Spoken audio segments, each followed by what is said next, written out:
evening. Oh,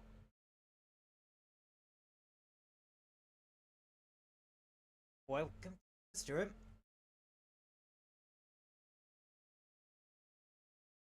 Ah, I need to hand him a noodle one.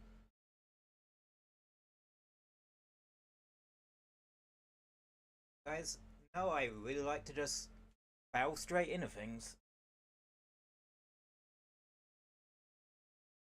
Cause, well, yeah, oh no, I'm kind of impatient. Fuck.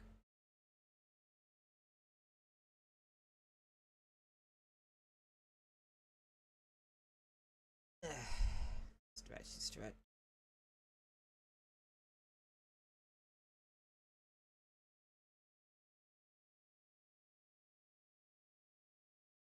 But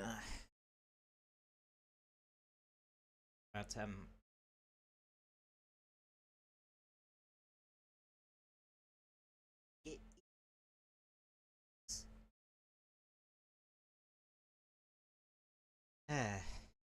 So, how you guys been? I've been alright. Been just chugging along as always. Uh, you know how I am. Also, I think this is actually the first like YouTube only stream I'm doing on this like new streaming software. Because all the other ones so far have been like multis.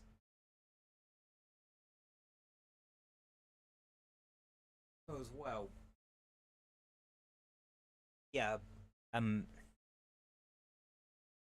that's what I kind of do now. I do multi stream with the occasional YouTube only stream, uh, maybe even a Twitch only stream one day. But YouTube is my main platform, and that.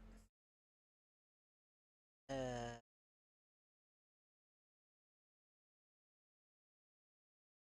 I've been doing like shit between streams, like in Monster Hunter, cause I've been doing like the stuff like obviously getting research levels up for low rank ones, but also um the capturing quest line where you have to like capture monsters. And I've sort of completed the actual capture quest now, and now it's found the last one at me, which is the kill the Kirin one, which is an elder dragon. Despite the fact that it's a fucking unicorn. Yeah.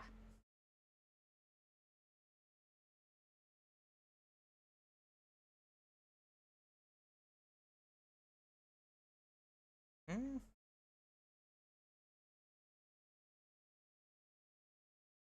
Uh, one thing I need to implement at some point: alert box.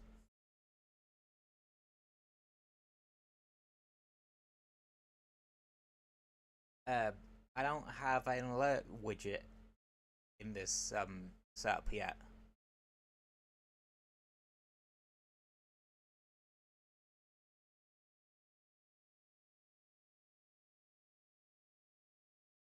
Might be useful.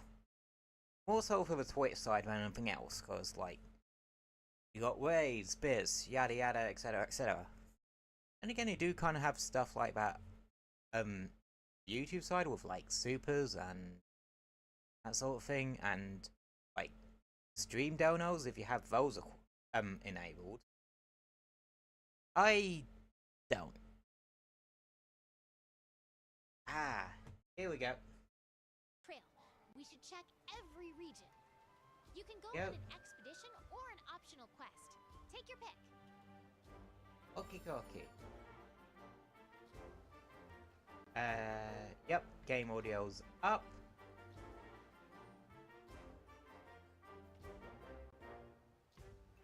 And yeah.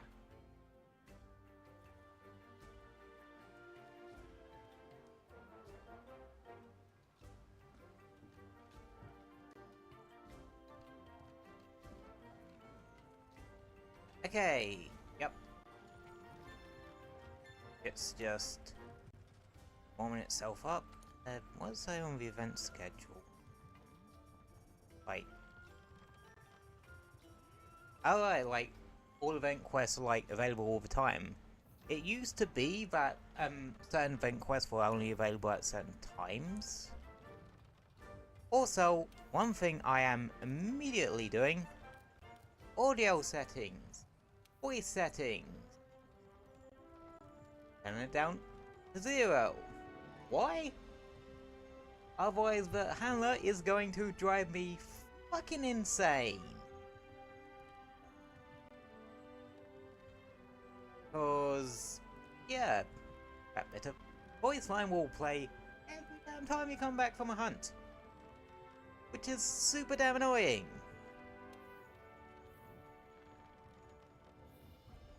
And that's probably going to be a thing I do a lot.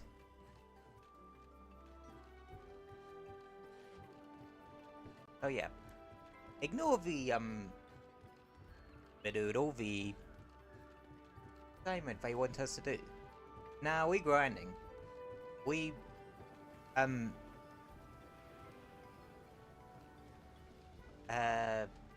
gonna be, like I said, like the stream suggests, just doing some like other busy work and such. I have not gone ahead and got more accommodations. So, yeah.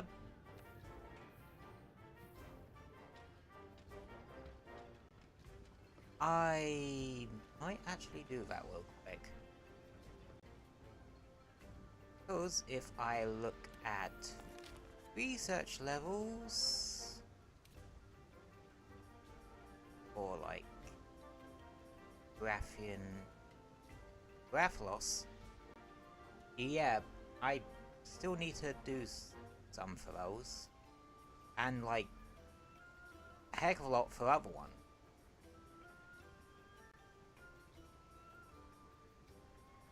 But yeah.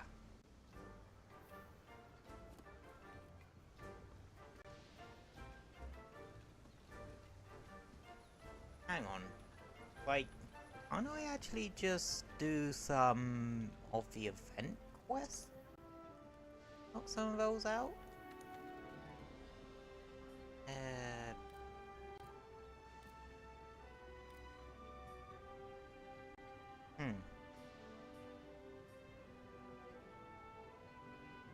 Take it and increase it.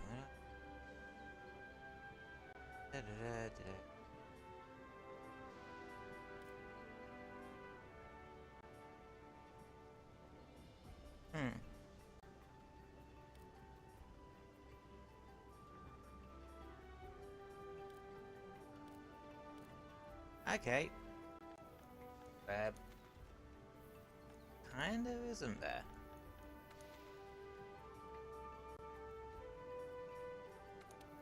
There we go. This is the one we need to do. I'm gonna use a voucher here cause like graphene and Rathlos stuff. Yeah, you can't tell me that shit ain't gonna come in handy later down the line.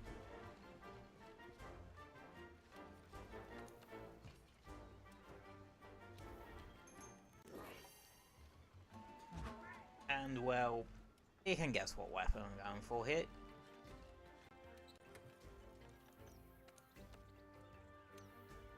Good old insect lave. I should be yeah.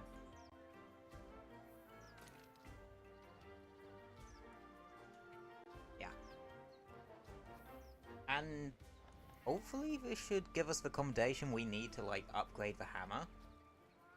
Because I am not fighting a Kirin with a light bow gun or an insect glaive. That's the other reason why we're doing this. Now, why do I say I don't want to fight either of those monsters? Oh, that monster with either of those weapon types?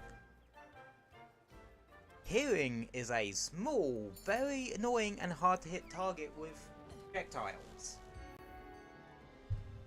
And last I checked, it has very bad, like, bots.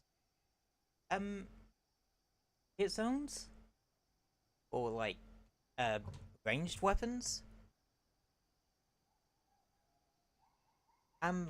Last I think bludgeoning damage is the best thing on that horn. So, as you can probably guess, yeah. Also, the Kirin is part of the busywork, before anyone asks.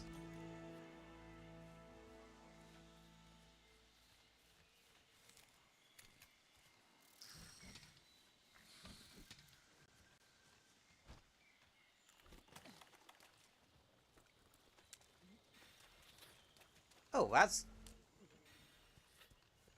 convenient. But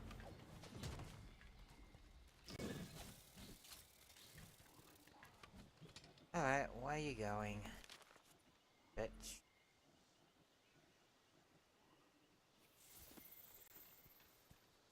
Alright, you're going that way.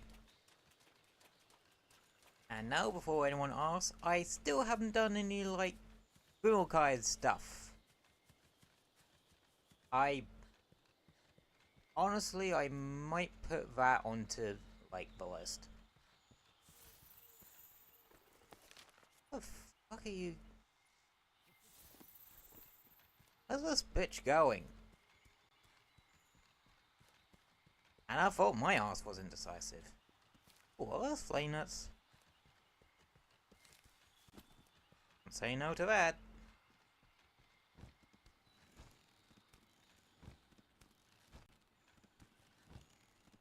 Oh, for the love of fuckle. This bitch stays still for 2 damn seconds.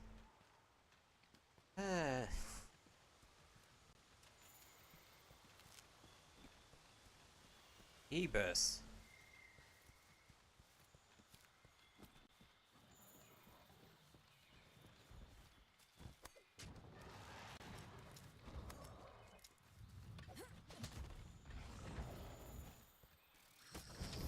See, that's another good thing about Rise. Monsters like literally can't pull do this sort of thing on you, because well. Also, this is a fuck-ass big raffian. Like, seriously.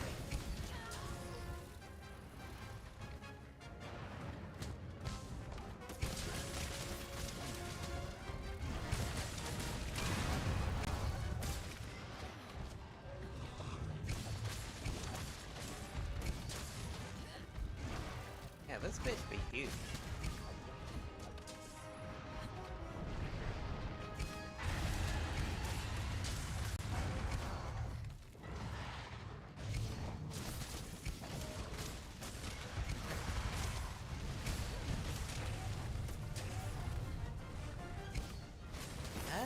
In terms of like Monster Hunter and that.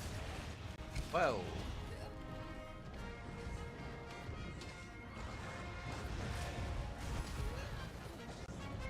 So he got distracted by stream statistics and right. That was an encoding spike and a half. Oh.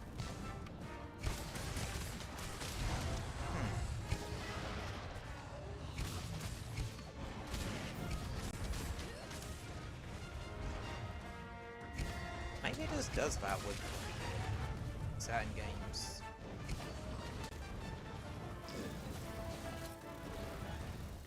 Because not being funny, like, PSO 2 NGS ain't exactly the most intensive game in the world. Whereas, do you mind, bitch? Do you? Bitch? Do you fucking mind? Jesus. Oh, guess we're starting off today with, like, the most awkward raft in existence.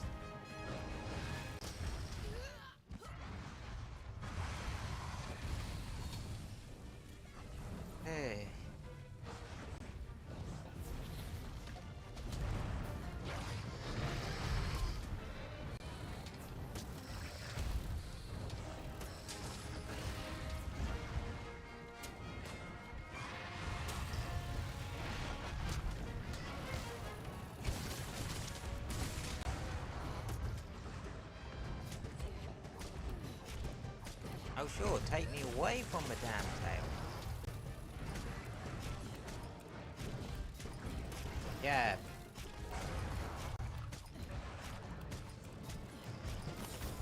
Okay.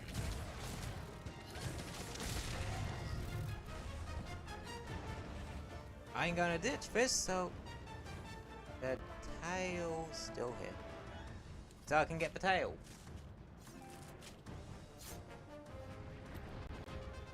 Because Rathian sparks are pains in the fucking ass to actually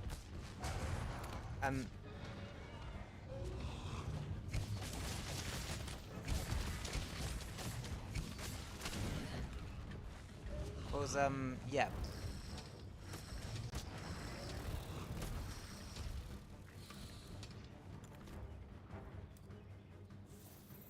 Like Rathian spikes are like a complete pain in the ass to actually farm. Actually, I'm better off going to here because I know where these. Hang on, fan fell over. There we go. And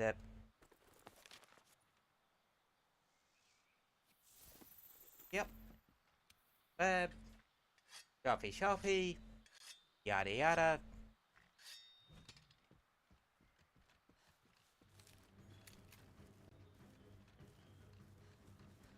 And since it's this area, we can try that little trick again. Did last time. You know, the one where the Rathalos is now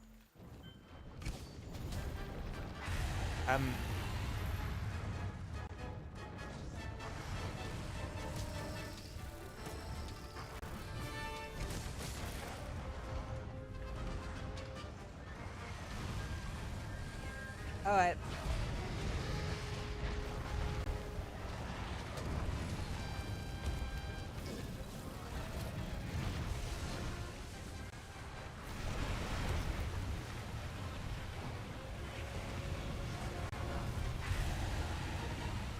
Oh, there goes.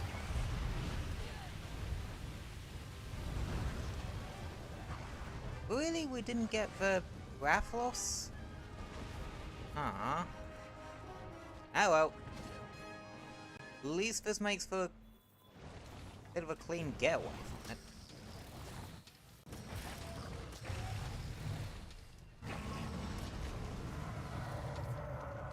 Oh. We killed it. Alrighty. I ain't complaining.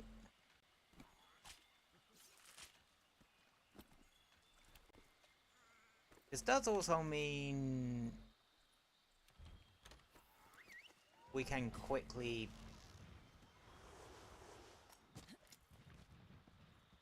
sit back up here.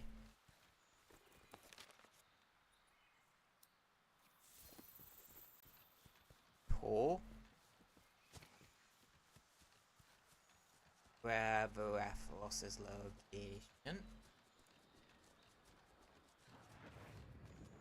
Dream's having a little bit of trouble today, ain't it?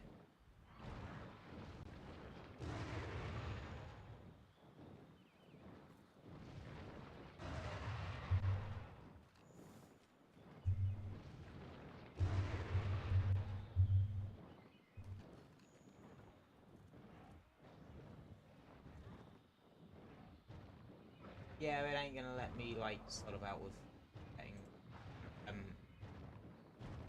whilst it's actually going, which is fair enough.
Why do I have a...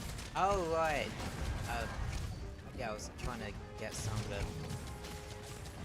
the Grimalkine stuff.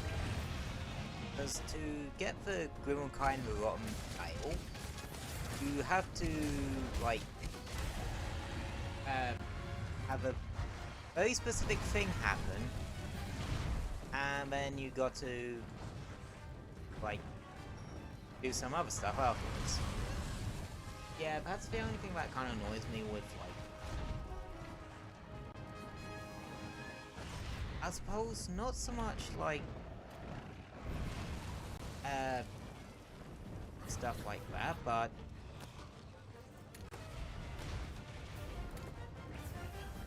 that's a dung pod.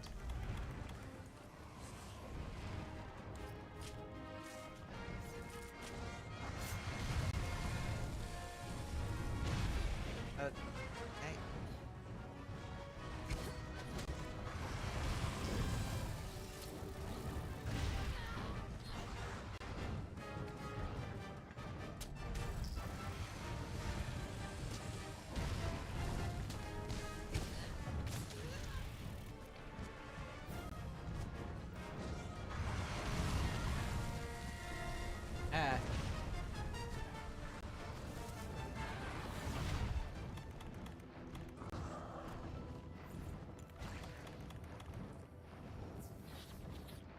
Well, that was a accidental press, but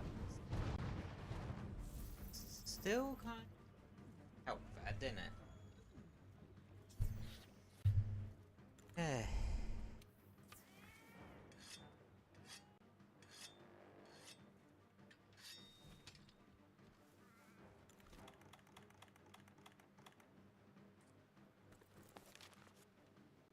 Alright. Down.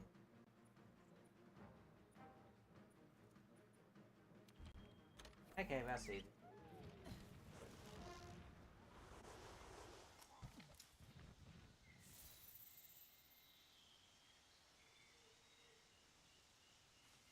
Alrighty. Where the fuck am I going? Okay. Yeah. Yep. And...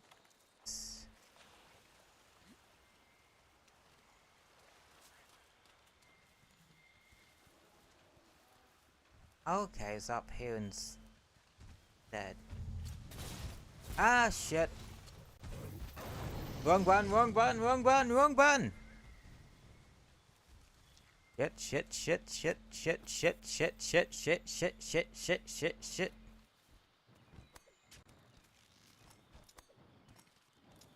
Okay, crisis averted.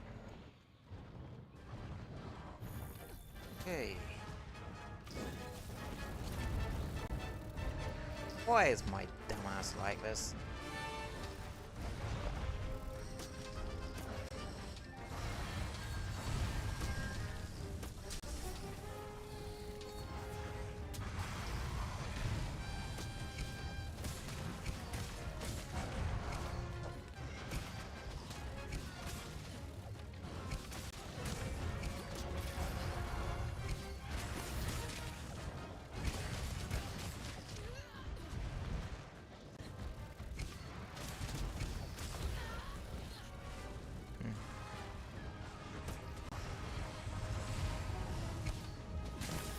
You know, with Wild seemingly going back to the sort of more grandiose style of Wild, I really hope I don't fall into some of the same pitfalls as Wild has.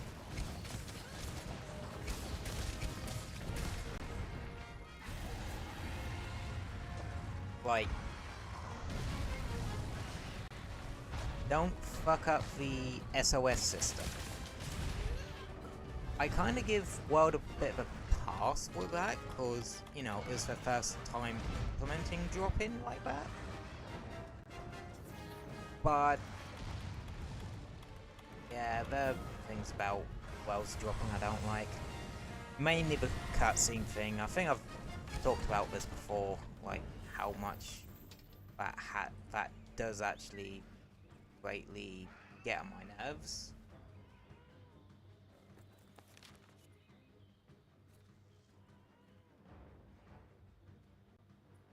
Right, where are you going to?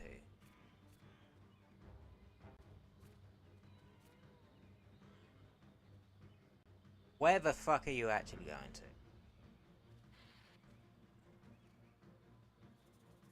I'm fucking waiting.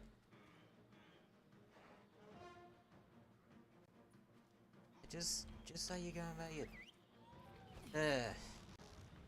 Another thing about Rise, like, they tell you the destination the monster's actually going.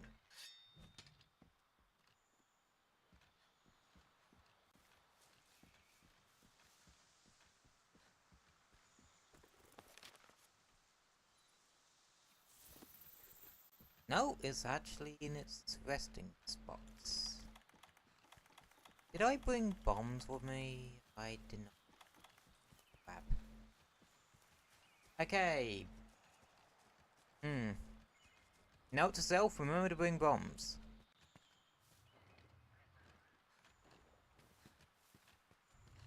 Okay, it's...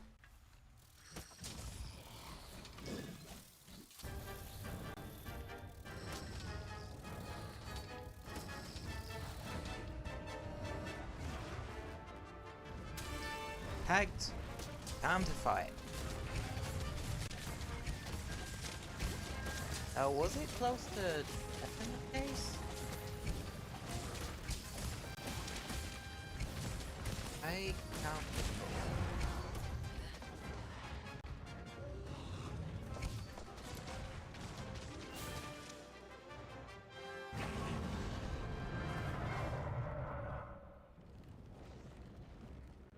Alright, let's go up this time.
Anywho. I hope I didn't get the level 3 research on Graphalos. Okay, okay.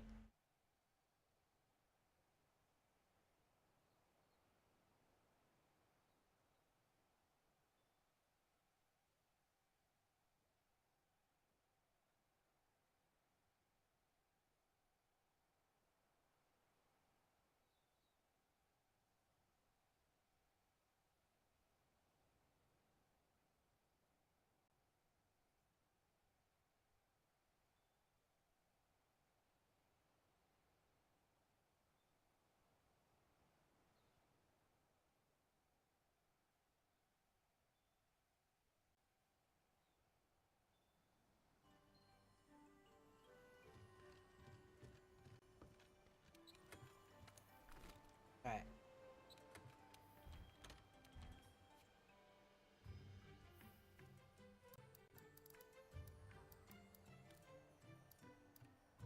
That's taken.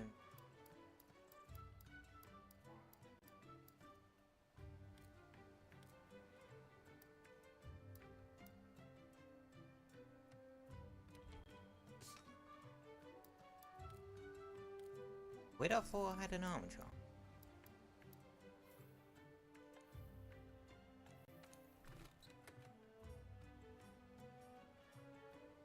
Oh no, wait, it is that. I'm just a dumbass.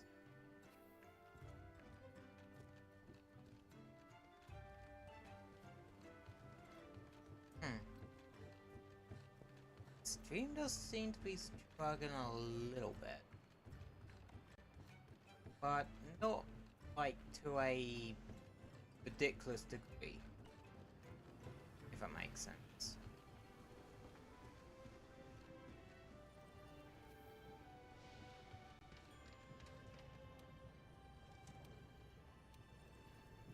Alrighty. I want to upgrade the hammer. Yeah.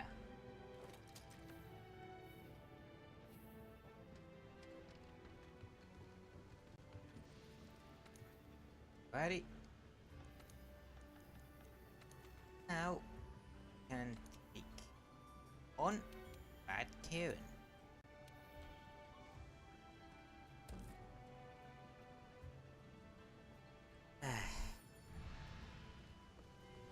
This counts as busy work cause, like, A, research levels, and B,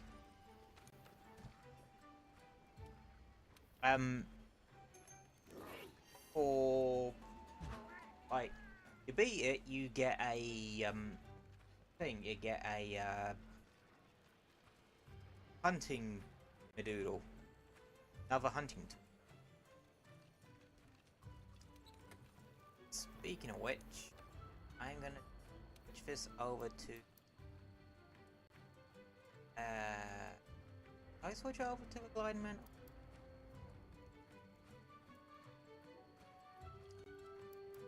Nah, I'm gonna switch to vitality. It's definitely very useful.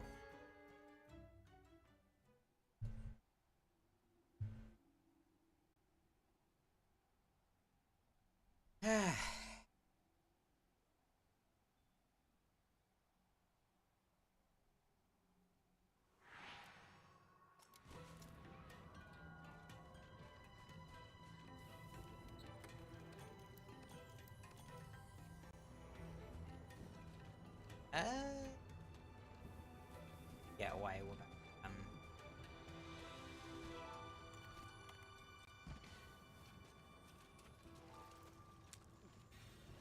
it. Okay. Now I just gotta figure out if this thing A has a, like, bigger cutscene thing. And B, where that would be.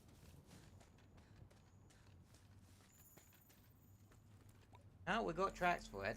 And cause it's, well, like an elder dragon, the tracks glow blue. And such.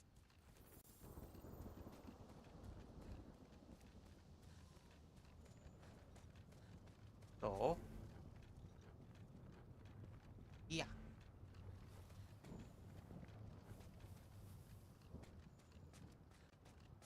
I think it's up in this area potentially. All the way up at the top.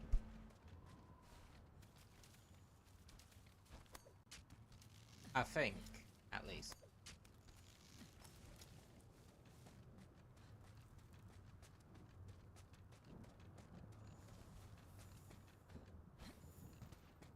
That seems.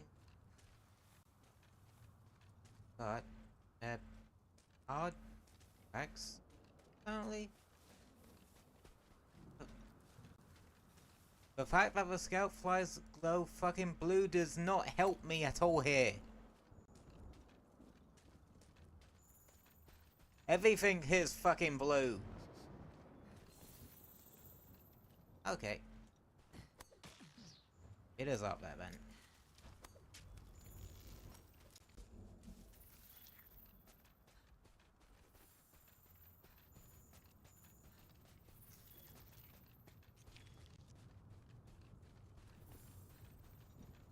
Okay, it's Up there, up there.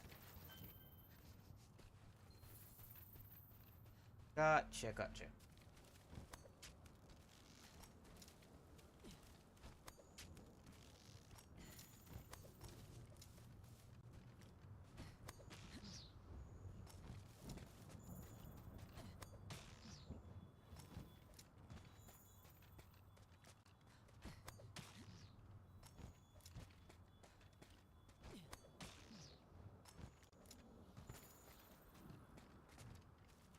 No, it's coming down.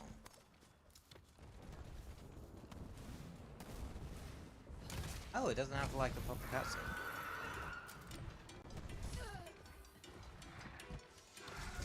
So, yeah, but Power Toad's kind of fucking useless because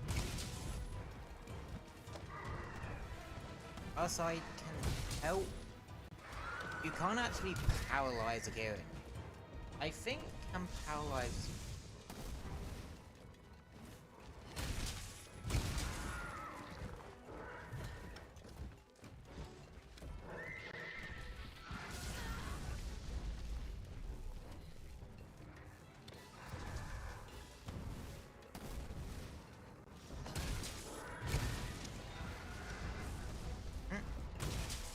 Oh look, that's for research.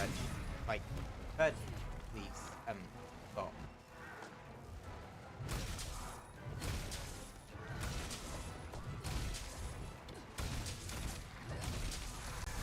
Ow.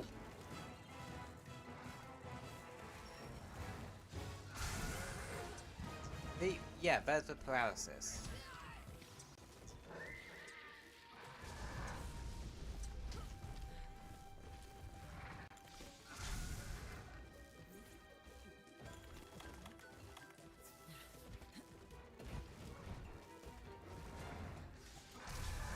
Yeah, fighting a very nimble, like, monster on a very tiny area is probably not the greatest idea.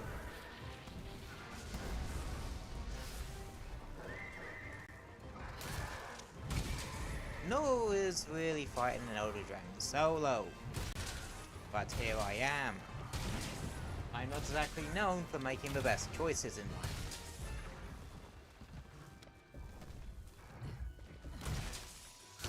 Ow.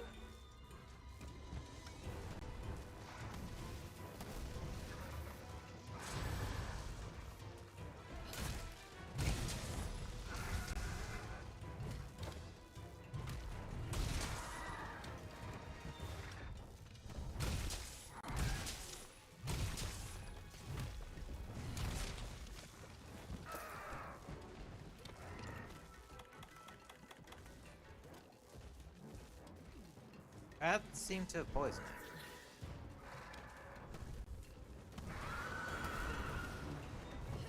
it. And it bolted. That pun was totally not intended. But I'm gonna treat it like it was anyway.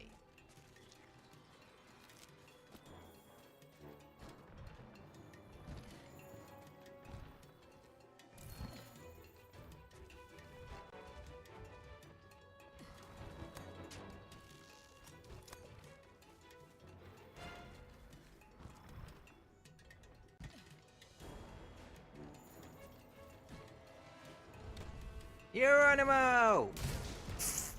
I love doing that. And we're on a sloped area. I think you can get an idea of what this means.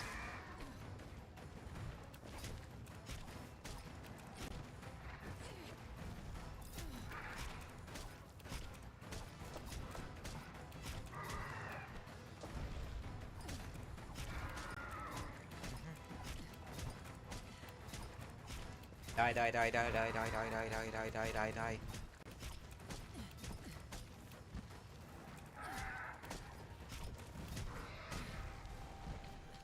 Oh, it knocked itself down.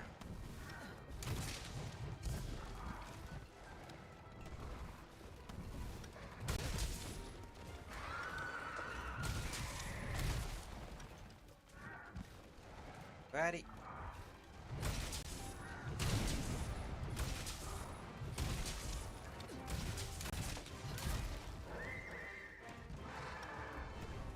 not gonna lie, half the time I feel like I need to advertise myself more. Because advertising is like a good, like, it's all well and good actually streaming, but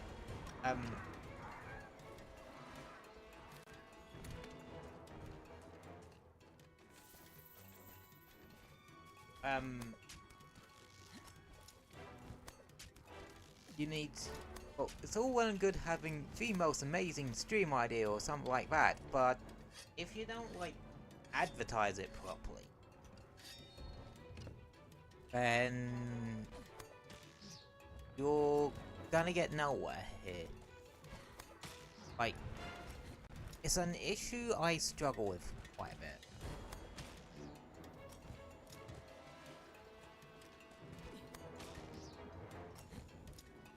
I mean, it's probably an issue every small, not just streamer, but like every small content creator in general probably struggles with.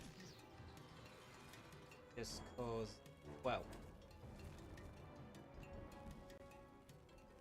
you're technically competing with like every other bit of content that's out there. Which, not so much, cause like your only competition are like other streamers, but with YouTube specifically, a bit trickier, cause you're competing with sort of every sort long form content.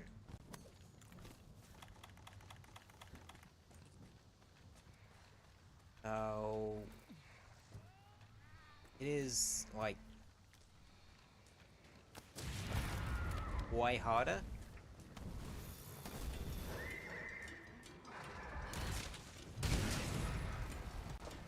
And again,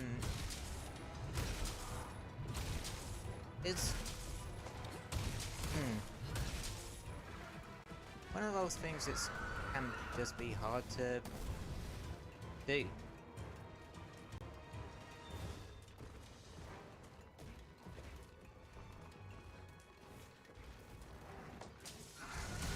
Especially in our day and age, where just about every idea's probably been done to death already.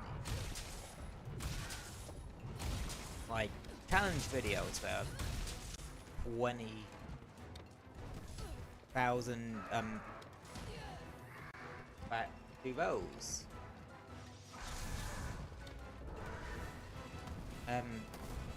Gameplay videos, even more so. Finding a niche can be hard. I just kind of do whatever the hell I like. But I have sort of zoned in a fair bit on like my love for pixel art a bit.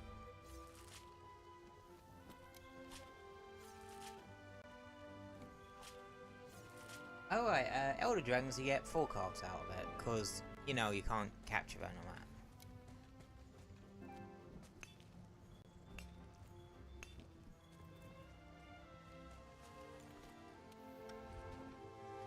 I know it's like really odd in some retrospects, and not the easiest thing to really do.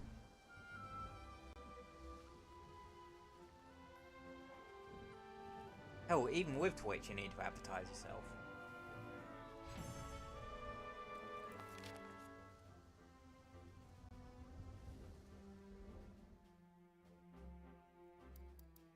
As a thought, I can get accommodation from.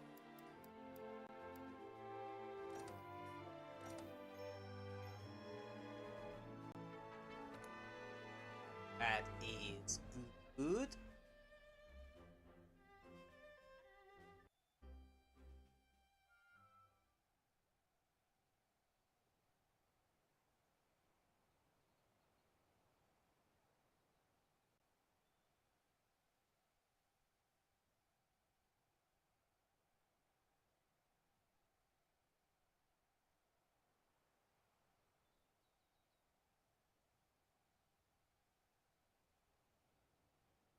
But yeah, that's just how it is.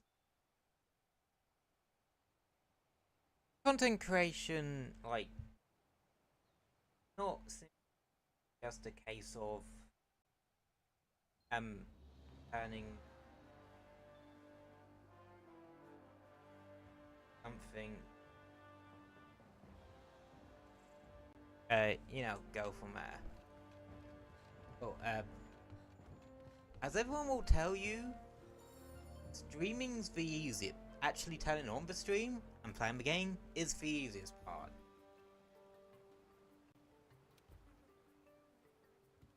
The hard part is like everything you need to do to get up to that point. Especially so for like the VTuber side. You gotta have like an interesting hook or model or something like that.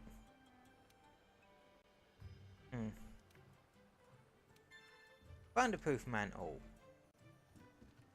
It's actually kinda not great. It literally does what it says on the tin and just...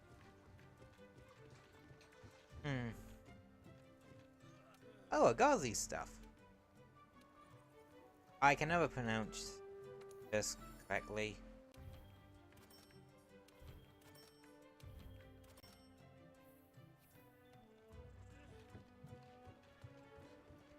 But yeah.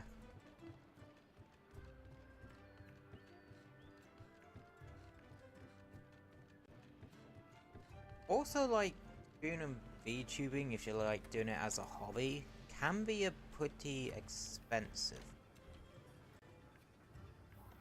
Because for one thing, you need to have like a good setup. My one's not terrible, but that's because I mainly like stream stuff on console. I don't really have to worry about there being on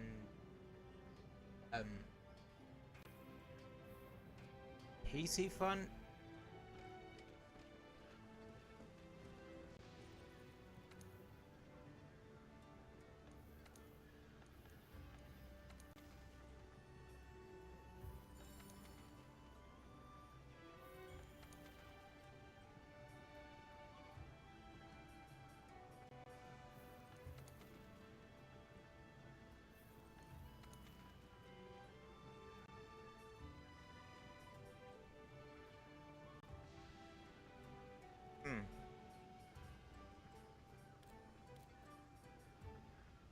A lot of these are like very...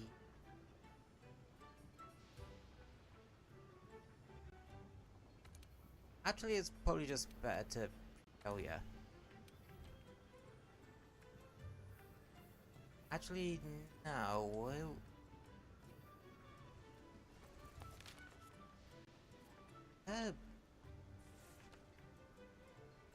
I want to actually do something about, like, fucking Grimmel kind stuff I've been meaning to do.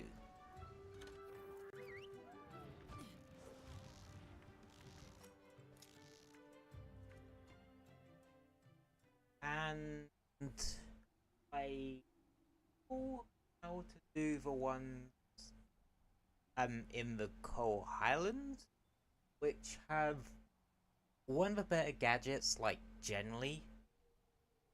Because, well, you can actually get new gadgets if you do, like, the Grimmel kind stuff. Or your pallet out. And obviously, since I'm probably going to be playing most of this game solo anyway, or with a potential team or two,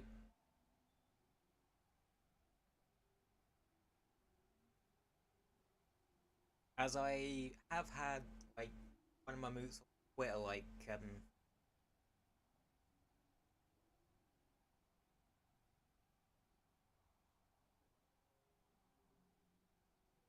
give me the offer of helping with, like, grinding and stuff in this game. And yeah, that's not really gonna happen until, like, I spawn. So yeah.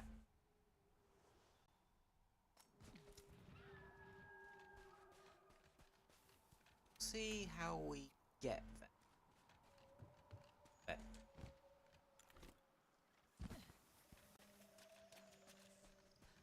So I want to go right up to garden.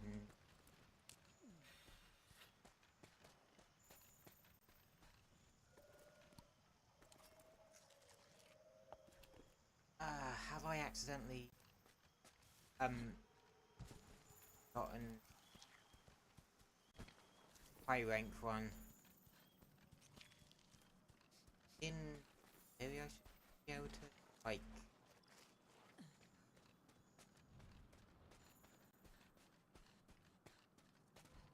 High rank expedition again.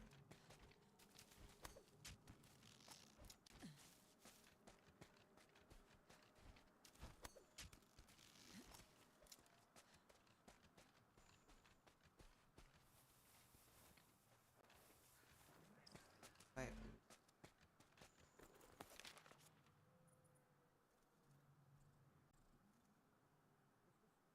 No, because I think I have to go up here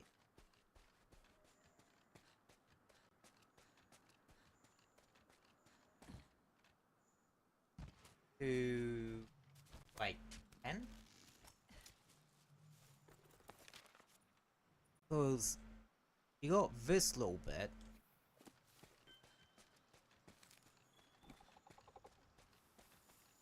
And they'll be where they are on this map.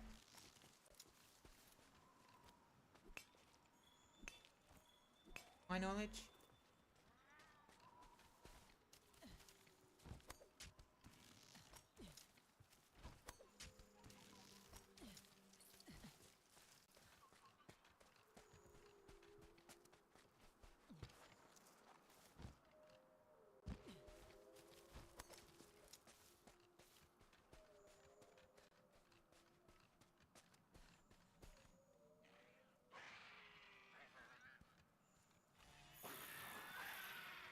Okay, yeah.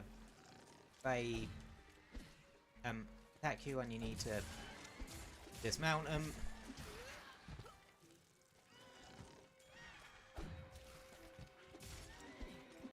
But yeah, you're not gonna do fuck on these, to say that much.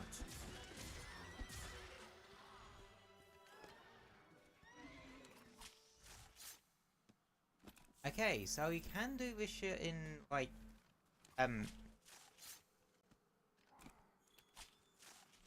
high rank expeditions too.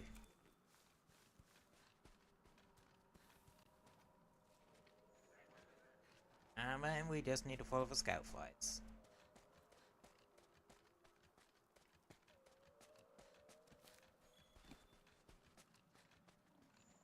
And yeah, you get like you find this whole secret little cove.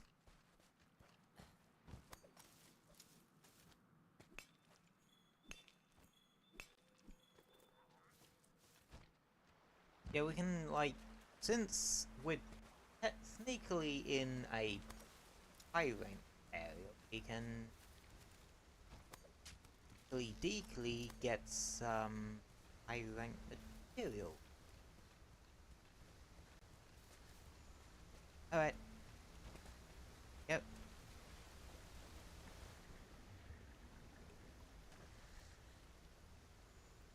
And here we are.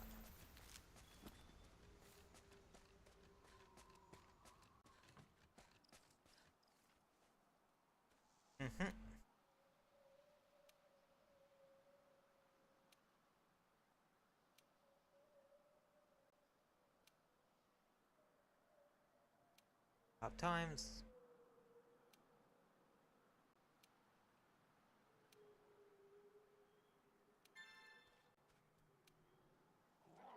Yep.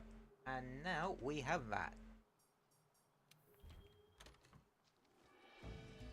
And that's good, because I don't think we've actually fought Suyaku yet. Or how the fuck do you actually pronounce that? Legit.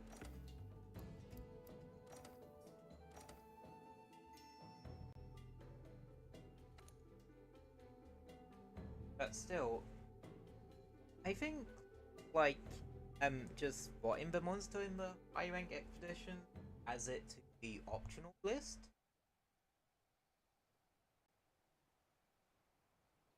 Yeah. This will probably be a quick one. Right, quick little hunt. It's just not that hard. I'm at.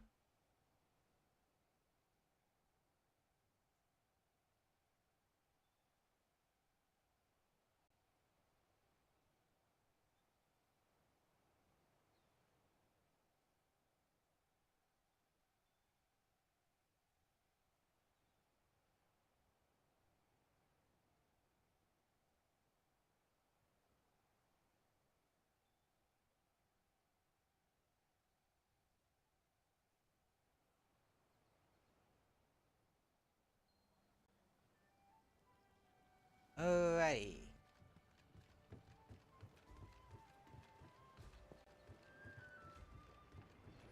But, yeah.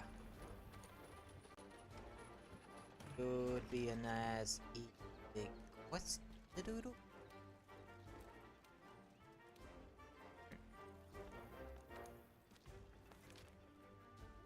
Optional. Let's see if. Yep. Like. Just by spotting it in the high rank,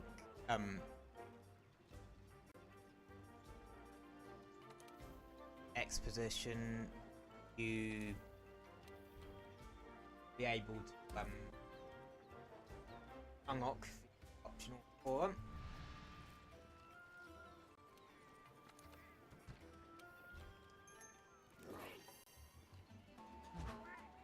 And that was a bit of an encoded spike. What I mean by an encoded spike is like basically it's a lag spike from the actual encoding software. In this case, Prism Live Studio. It's weird because like yesterday this shit was working fine. I think it just might be this game that's setting it off, because PSO2 NGS was like fine, and that was a multi-stream. This is a YouTube only stream, and it's sort of having these little spikes in the back. Not enough to really cause issues, but enough for me to take note of it. I don't know. Maybe I'm just being a bit paranoid about it. Which, that's nothing new for me.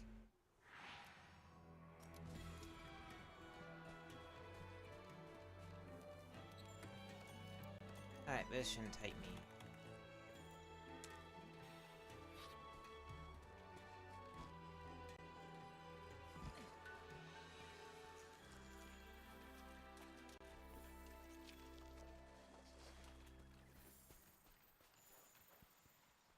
I wanna grab some of these birds. It's really pretty. Elegant cool birds. Those like in your room at Sterenvad and later the Iceborne hub, you can let these little guys loose in there. And hello, he's motherfucker number one.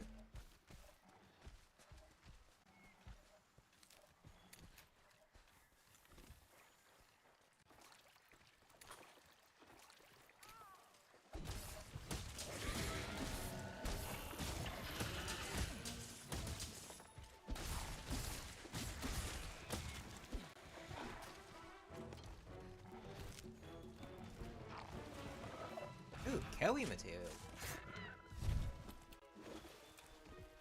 Anyway.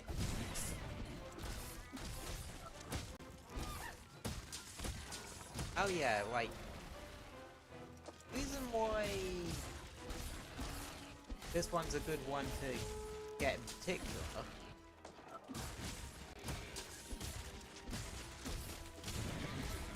is because it's a rather powerful one. It was definitely like a more offensively geared one later on, but that's not till we get a ways into a rank.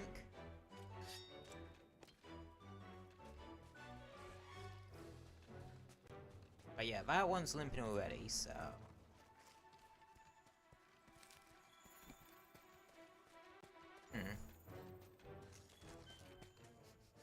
and now the other one.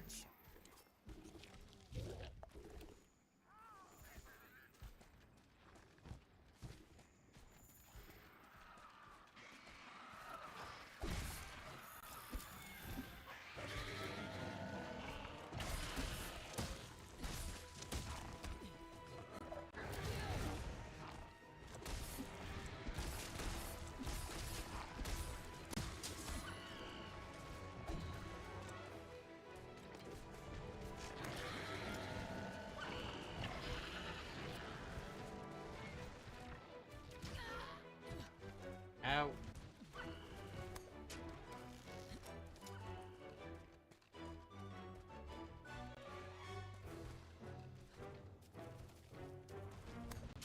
Yeah, like, the instrumentalist ones can sort of give you all sorts little effects like negate stun, which is very useful here because that flash it just did, that stuns you.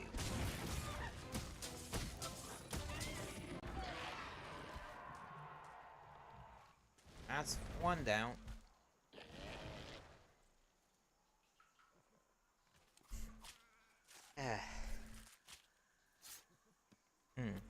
So yeah, if you primarily wanted to have your Palico on support, the gadget you'll get from helping out these guys and the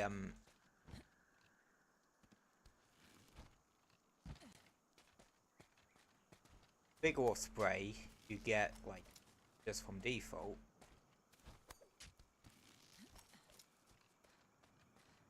are the two better ones.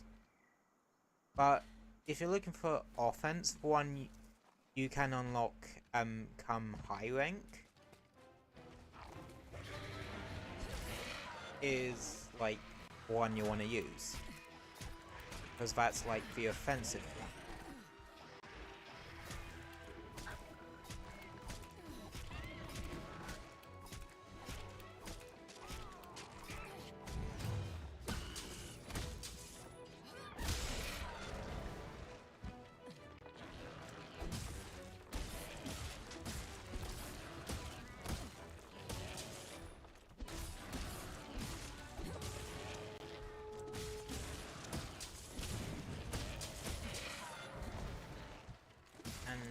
Yeah.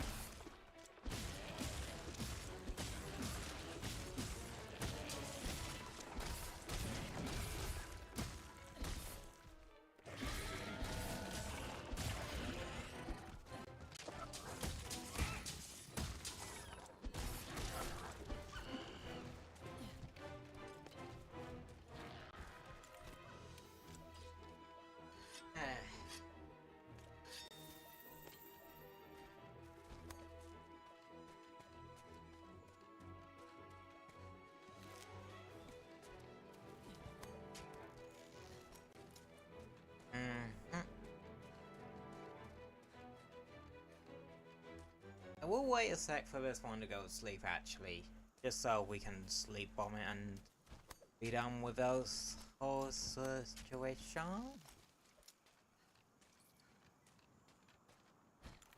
Alrighty. Down the bomb. Let's... There we go.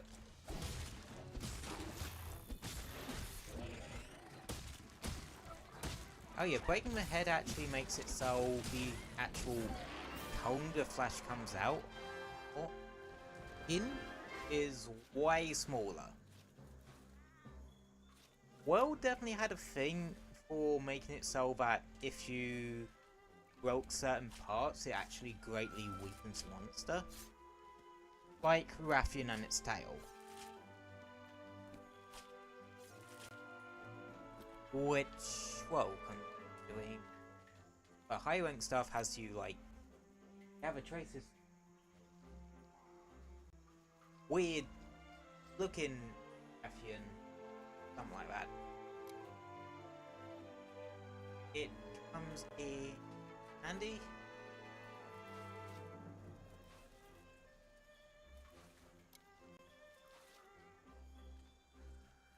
Such.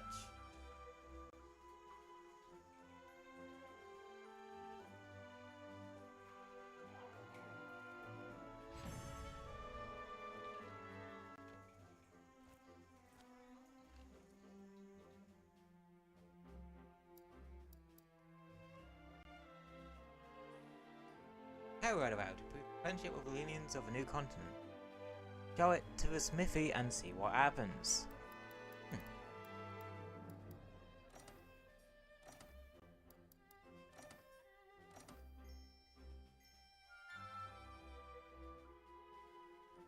Killing 2 of those only got us 1 star, man. Boy.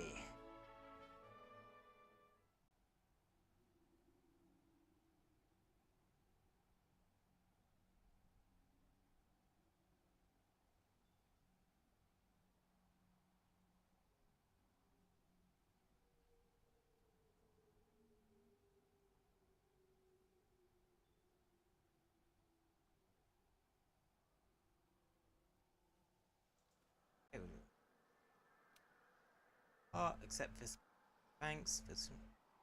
Oh, may I just aid you? Side offense. Yep, we now have the thing. And if we fly back to camp real quick.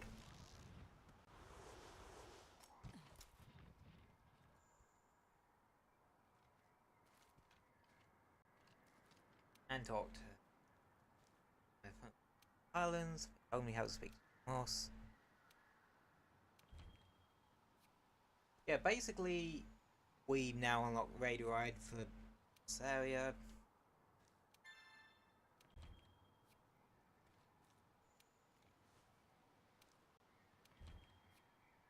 And yeah, get Calico equipment.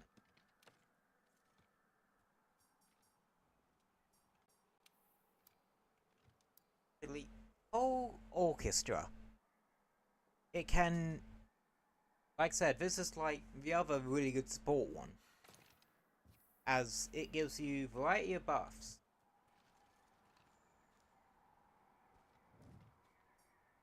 This stuff was bloody useful. Well, honestly, this is how you kind of set up your Palico in some other games. You set them up for support. Like, that's a case with Rise. You typically set your Palicos up for support rather than offense.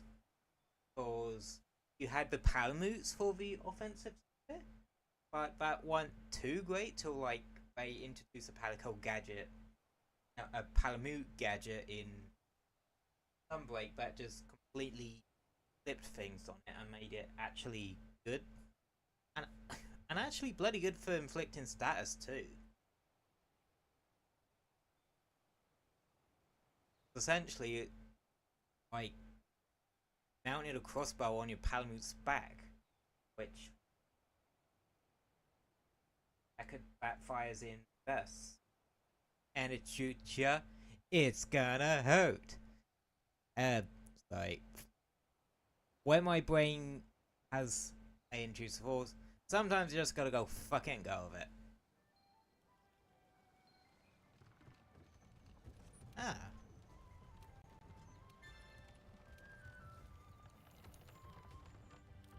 Yes, it's for. Yep, that other camp. Nice, nice.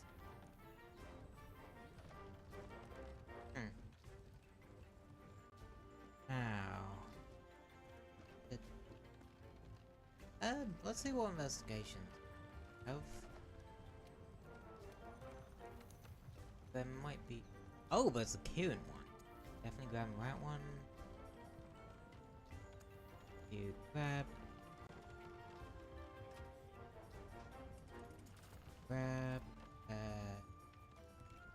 I don't want to grab any capture ones. That makes sense.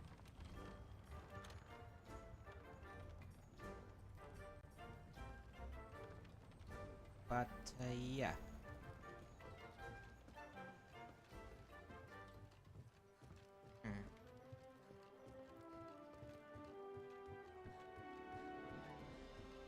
Let's see, what do I actually want right now?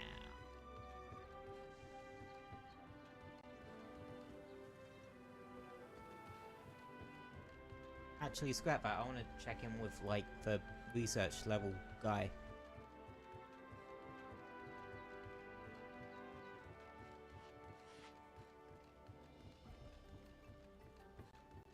And such. Research level.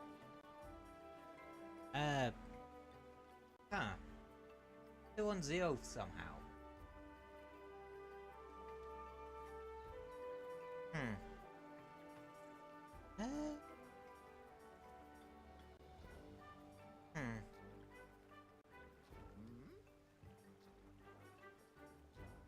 I think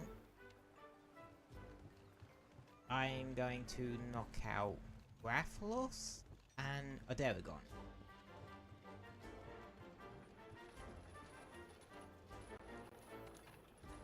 Because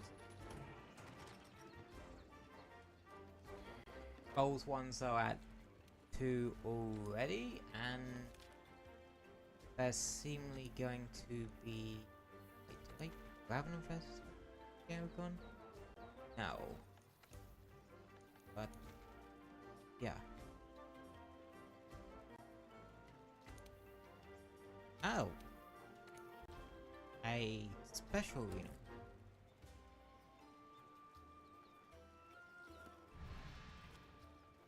Okay.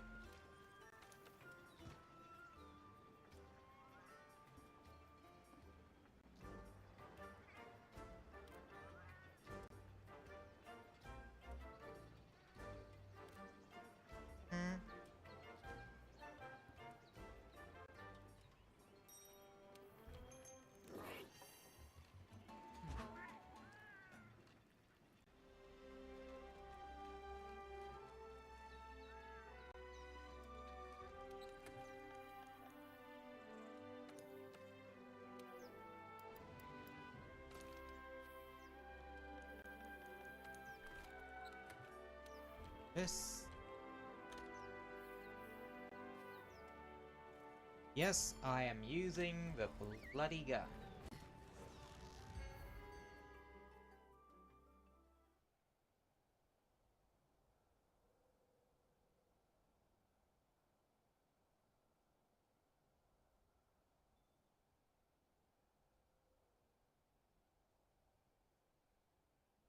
Sorry if I'm like a bit out of it. For whatever reason.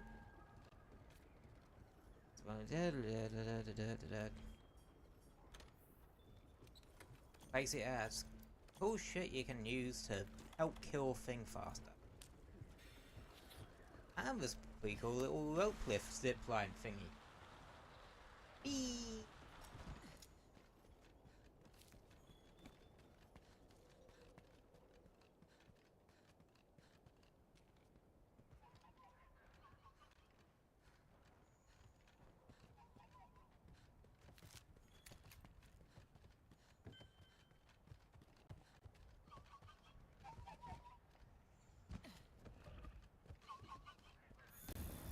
Oh, he's dropped boulders.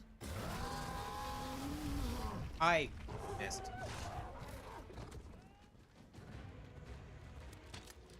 Well.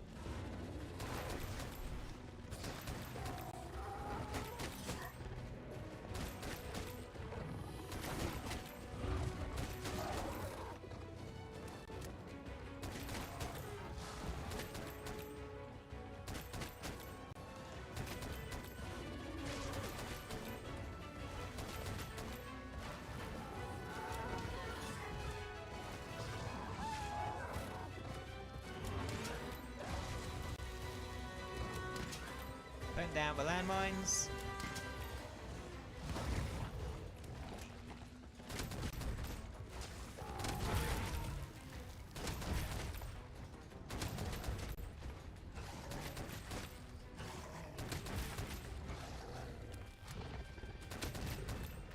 And that is how... Incoming.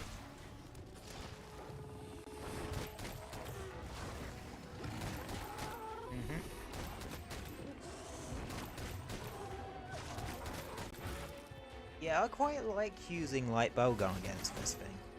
Just cause...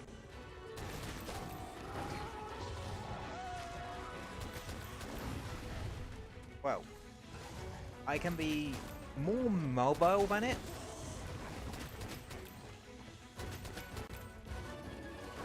And plus the hit zones are bloody good.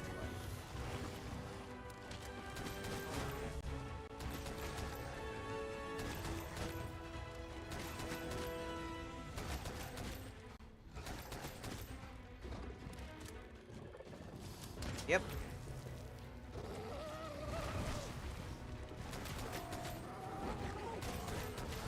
You know, I really need to make more thoughts. I don't make nearly as many YouTube shorts as I used to.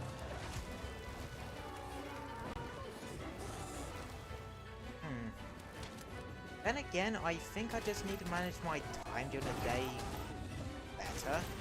Ooh.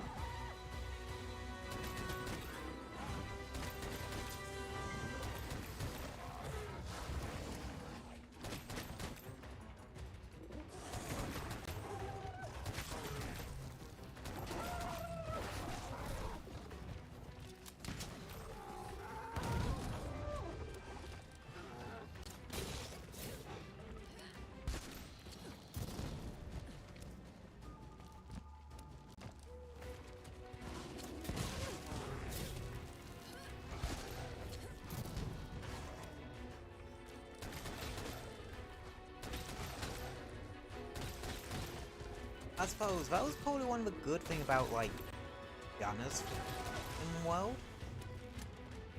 Or ranged weapons in the world. Plus, well, when Iceborne dropped around. Because you can just soften up,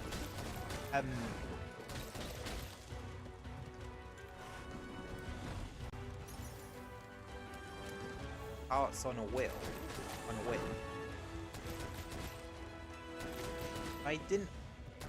I probably didn't have to worry about hit zones nearly as much as I do, like, in other games.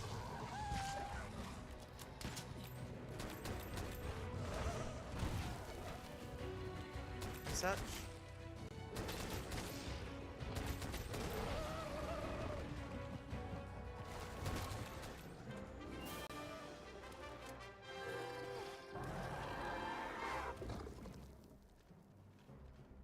There we go.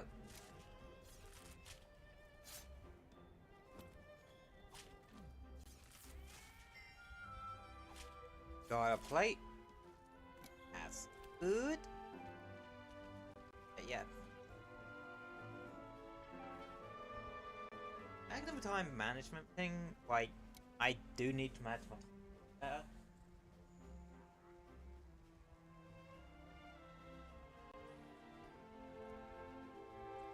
Like,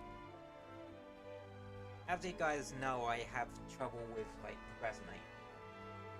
And it's really showing this week.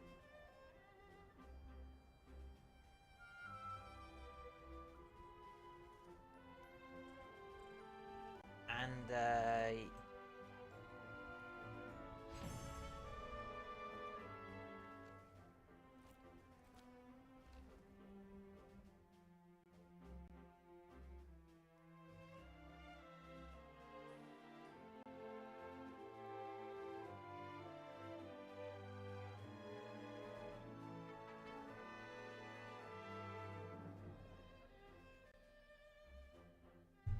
hell?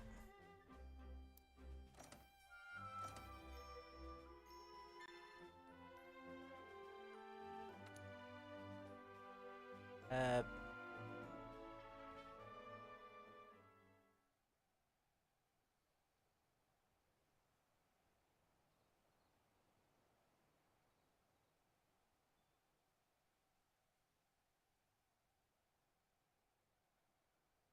huh.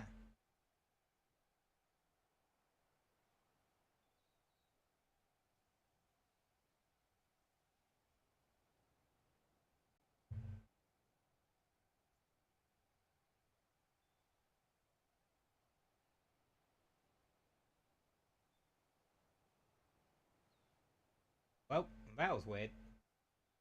Uh, I minimized Prism Live Studio to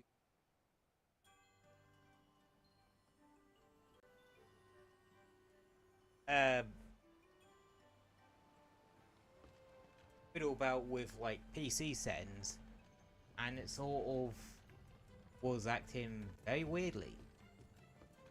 Weird.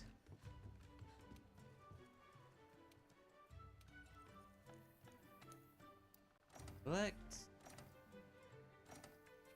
Go.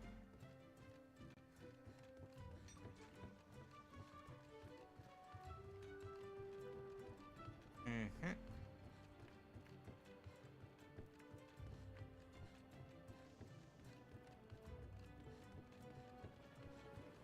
But then again, weirdness can just happen. Like with just about anything.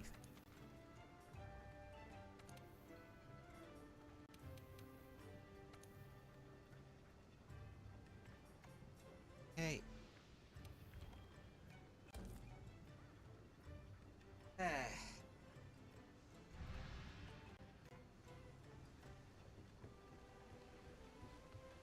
Mhm. Yeah, I'm gonna do a couple more hunts and then probably go for a bit.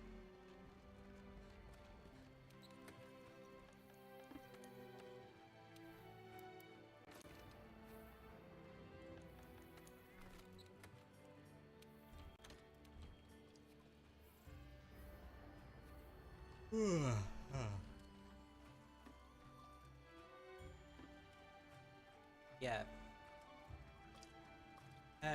Questing like work. All of them are like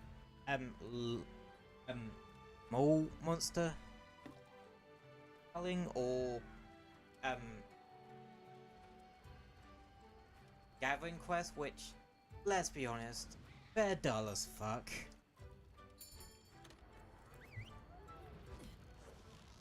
Oh, yeah, not the most whip thing like for either of us. So I'm probably just going to do that off stream. Such.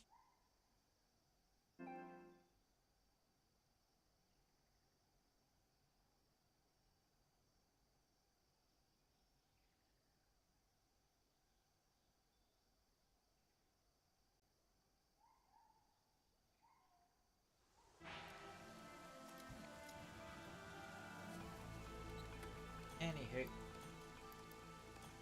shouldn't be that hard to.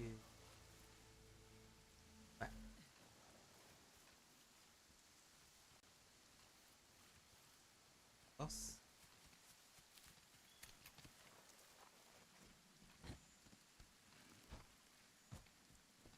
Because that's the only thing with like the research levels and the scout flies.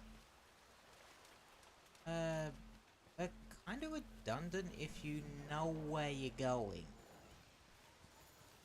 Which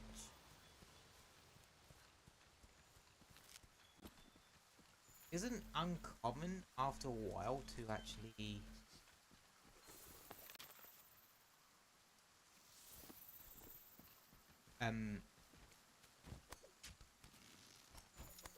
pick up.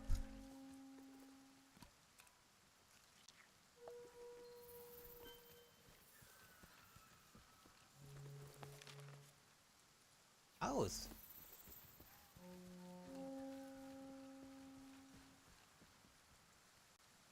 going.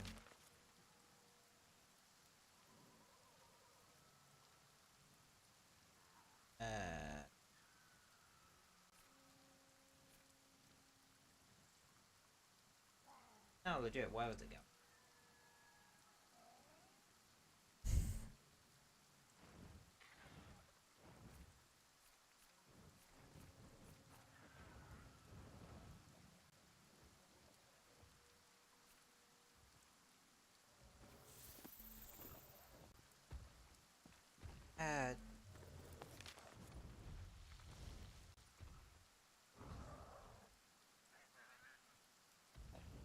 Yeah, again, this is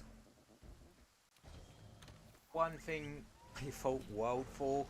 Like, breath loss in Ancient Forest is annoying as fuck to actually try and track down.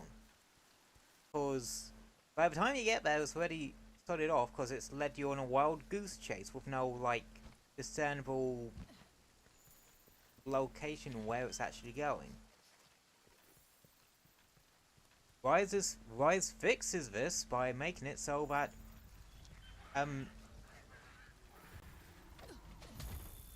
actually see the end destination of the monster.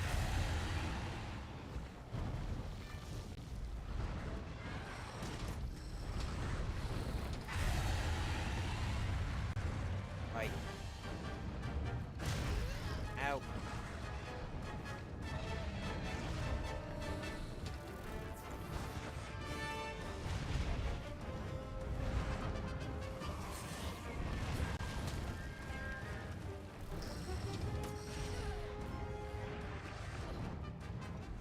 Just easy on this.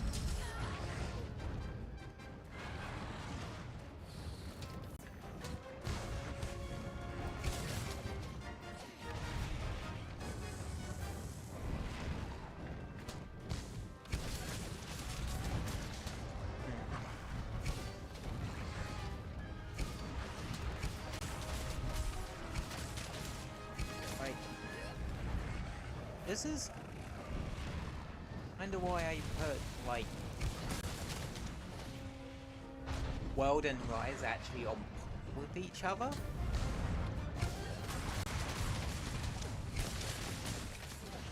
There are things about World that just, like, really annoy the crap out of me.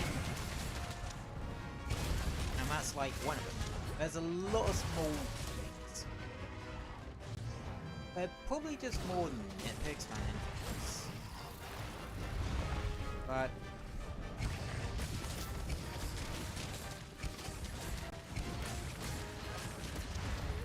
like, put it this way, if Rise actually had more content, well, some breaks did go a fair wild way to alleviate it. But yeah, if Rise had more content, just generally, or like, or difficult content.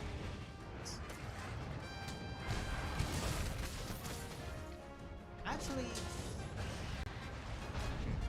if we didn't have the silk bind attacks,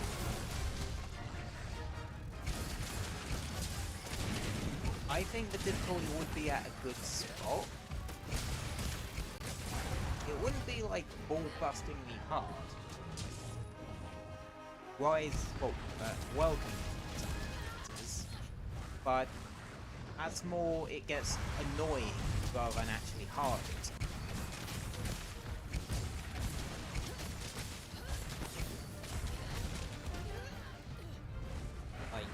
are some monsters I legit do not like fighting in this. Hell, there's a particular subspecies in ice form I'm not gonna enjoy fighting.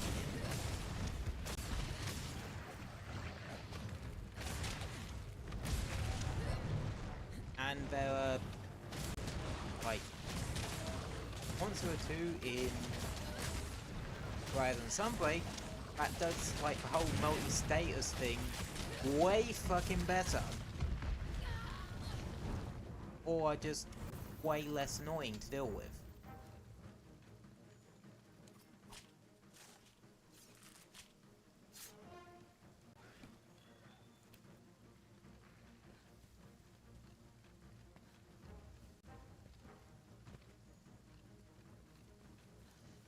Like, I'm not joking either, there are just grievances I just kinda have with world. But even now I can't actually overlook. One, the SOS signal thing.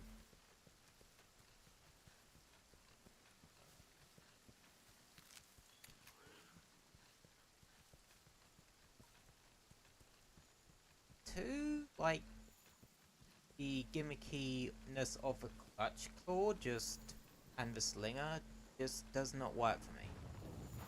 It doesn't gel as well as like silk binders.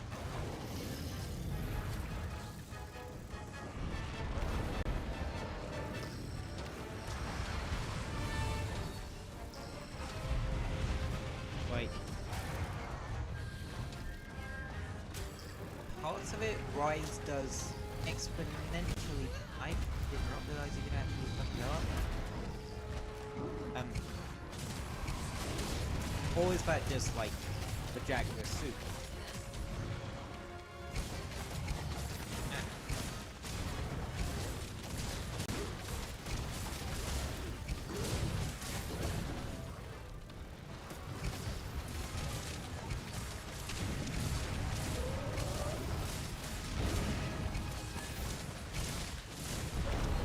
Hell, that's kind of why when I was like making a decision what to do about the world streams,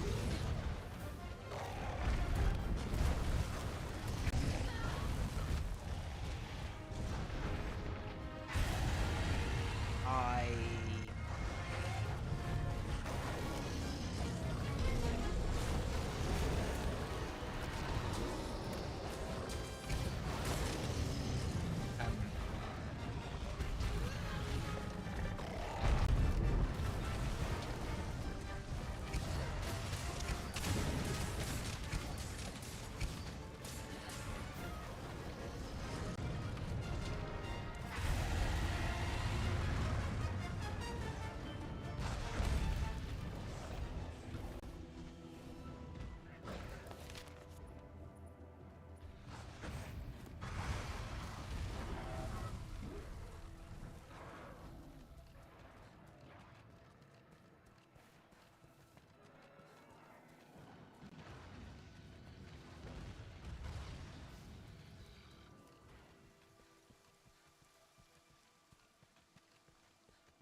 yeah, that and an F is following me.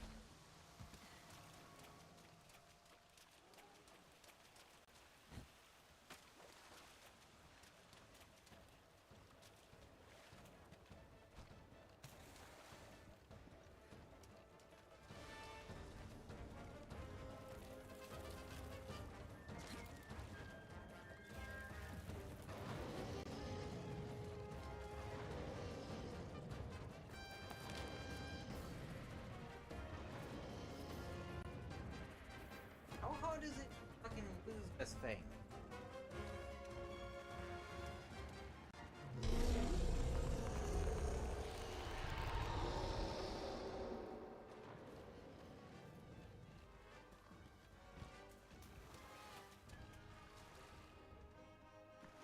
Eh.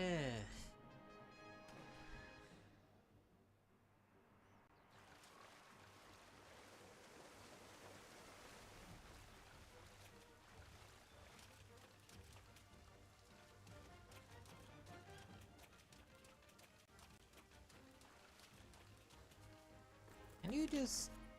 Thank you. It takes way too long for, like, unaggro from you as well. Because again, really annoying.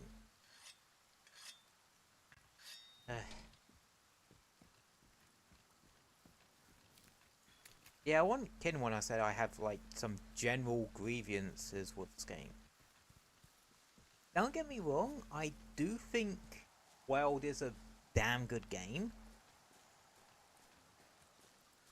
It's just actually kind of hard for me to play through it again, having played Rise, which I think does, whilst yeah, there are issues with it,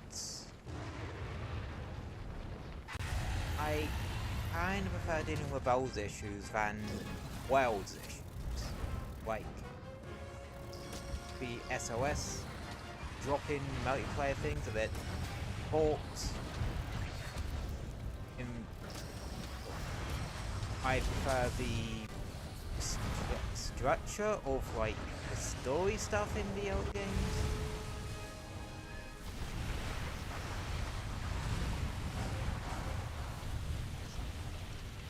Just generally,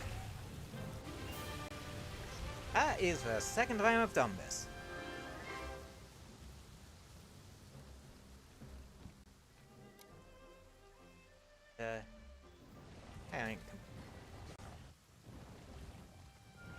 But yeah, between the way the structure is and how drop-ins is sort of works with those assignment quests, which weird. I can get the whole 10 minutes if you join like 10 minutes after a thing. Oop, ignore that. A hunt begins, you get less rewards and it won't count as an actual completion if you find that, but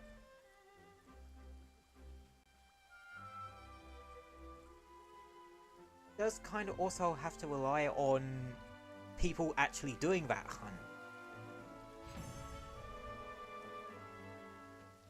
for it to actually even show up to drop in on, which again is really sodding annoying. Rise does it differently, as instead of that you choose any quest and it'll try and matchmake you into one that's available, which, and that seems only like at the beginning of a hunt and only if you're solo, which I think works so much fucking better. That, and I think I like how, I think I prefer sort of the older sort of, because unlike World where you have to do the assignments one by one after another, the key quest system you can tackle them kind of any order you need, and I just prefer that a whole lot more. Especially Rise's version of it, because you don't need to do all the key quests. I'm not the urgent to do the next one. Like, Rise has no World, I think, has better build crafting, because I've moaned about it with Sunbreak, where, like, at the end of Sunbreak's life cycle, all the armor skills, even ones that are meant to be specific to certain armors, are just available for everything, or are just available through charms and creation.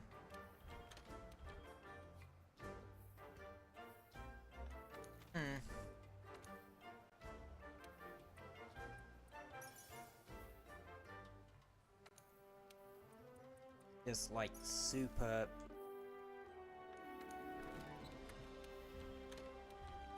it's not really that annoying, but I do think it, like, endgame wise, can kill build crafting a bit, because. But I kind of also just balanced a lot of the decoration.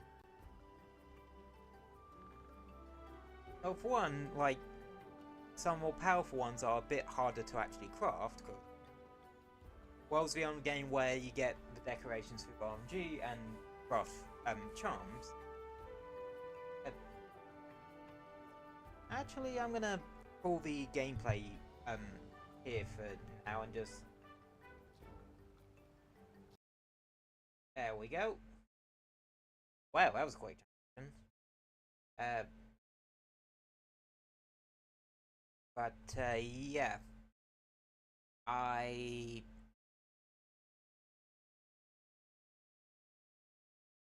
like World. I just kind of have trouble playing through it again after experiencing Rise. Hell, even before I got Rise, I was still generally having trouble doing like new playthroughs.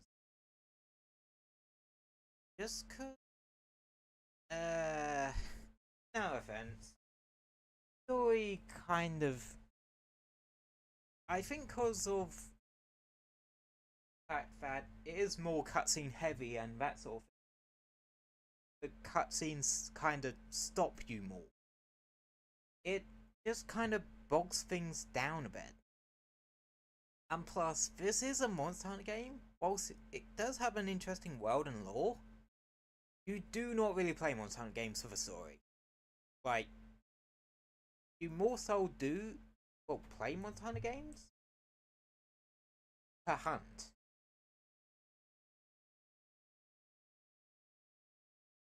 Like, at least in my personal opinion.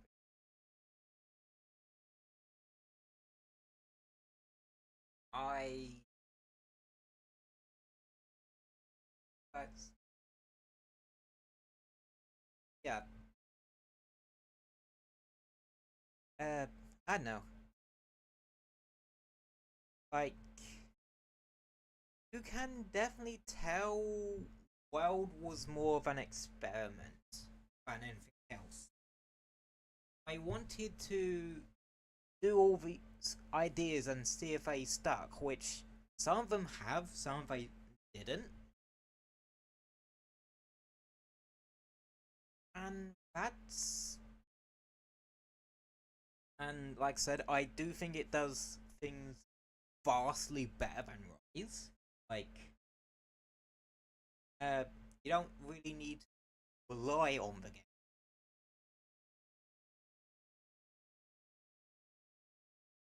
But silk bugs and silkbind maneuvers and that are like so. I feel like they're so well integrated into Rise's sort of gameplay loop.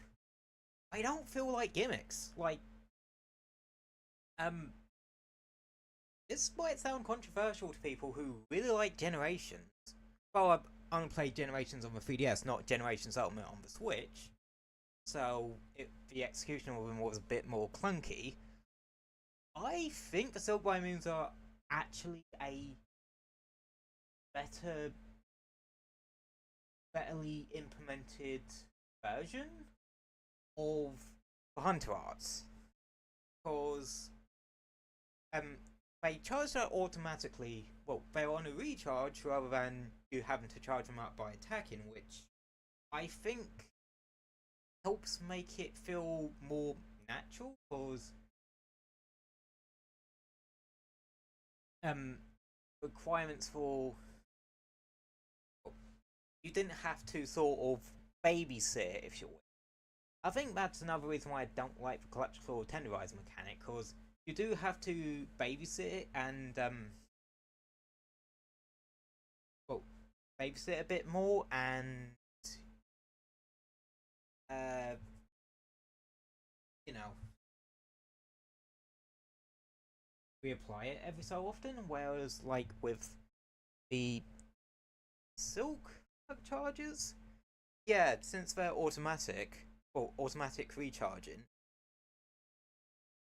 it's not nearly as bad because it will allow you to focus on other stuff, and it's just a little note to be aware of every so often rather than something you have to constantly check every 5 seconds. Yeah. Two,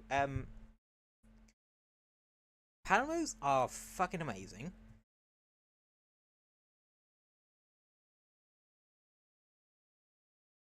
Like,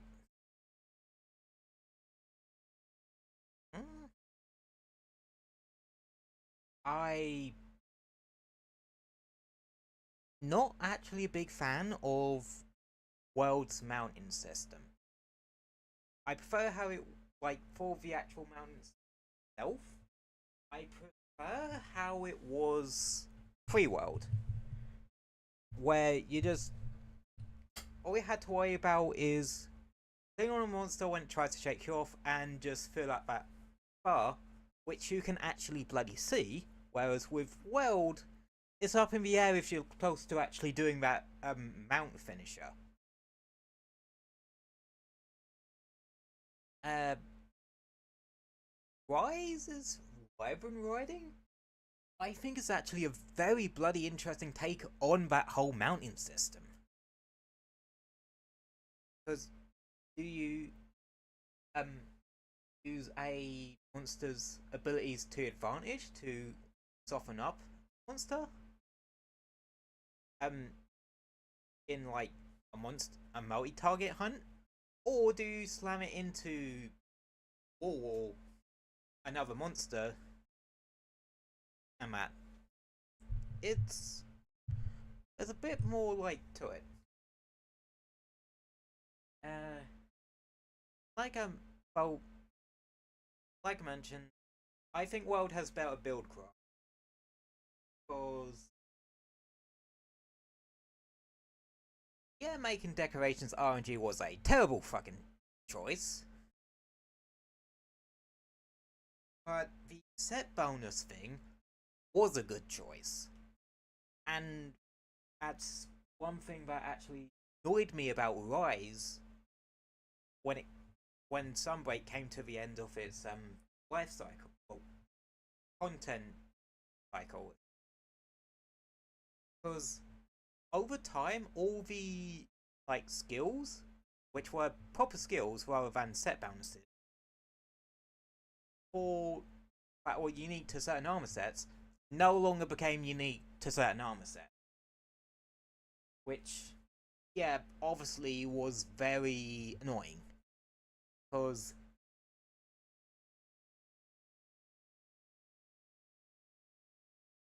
it just meant that some I don't know. I feel like it just kind of made it so it didn't really have to experiment with like what you could squeeze in, but to certain armor sets and how much of an armor set you needed, that sort of thing. There is a bit of that because obviously you can't squeeze every armor skill into one armor, but it feels vague. But at least with some of the decos in Rise, Sunbreak, you do need like do they are proper endgame decorations, which I don't mind that as much. Also, let's go on the topic of that. Um, well, I think Base Rise's endgame is like non-fucking existent. It's like the Rampage quests, which are kind of dull. They were cool in concept, being like this power control type thing, but in practice, it was just kind of boring. And they learned from that and threw it out in Sunbreak in favour of the anomaly quest, which I really fucking like as a concept. Because yeah, it's all well and good, like making it so the monsters have higher stats and something like that, but giving them new mechanics and that to deal with, I think works better. Like Endgame and Monster Hunter, I want to be mechanically challenged as much as my build craft being challenged. Whereas with World and Iceborne, tempered monsters, I don't like tempered monsters in the slightest. I've just had bad experiences with the system. Like, it's literally just monster, but with higher stats. Because I don't really feel like there's anything like interesting about that. Because, especially in the tempered case, because some of them get inflated to ridiculous fucking degrees. Like, tempered Nightshade Palomu can one-shot you with a certain attack. And it being a sleep monster, it'll put you to sleep. And then combo into it. So yeah, I don't like the Tempest system. I just don't think it's that mechanically interesting. Which, as a endgame of a monster, I'd want it to be mechanically interesting. Iceborne did fuck all to alleviate that issue. Like, legit, it did nothing. Whereas with Sunbreak, yeah, it alleviated Rise's thing issue by making it so that you know, had, well, it took away a system that didn't work and introduced one that did.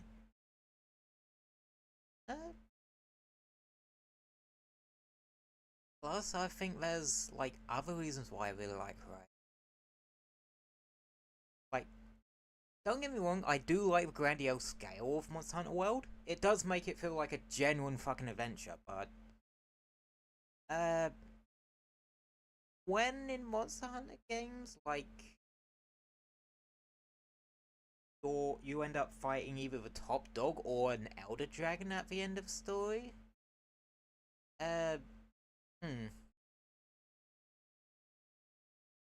Like, put it this way, I like the way the story is kind of presented, like, as more cinematic and that, but I don't care for the story itself. Like, other than, like, the, some parts, like, the, Coral Highlands and Rotten Vale stuff, I fucking loved that. Everything else, other parts of it, not so much. Like,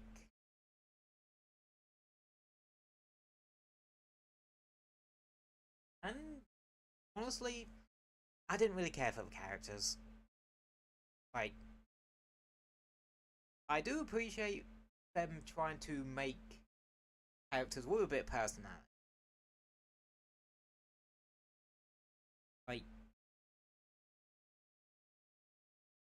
and yeah, some things they do with the hand, especially with Iceborne, does get interesting. However, apart from that, she's so fucking boring as a character. And the excitable A-lister, aka the Ace Cadet, aka Aiden. Yeah, he's alright. He's probably one of the better characters in the entire fucking game.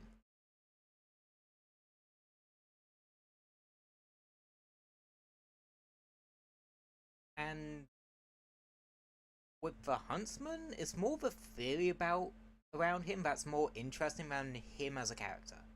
Whistled Old Hunter. We've seen that a dozen fucking times before.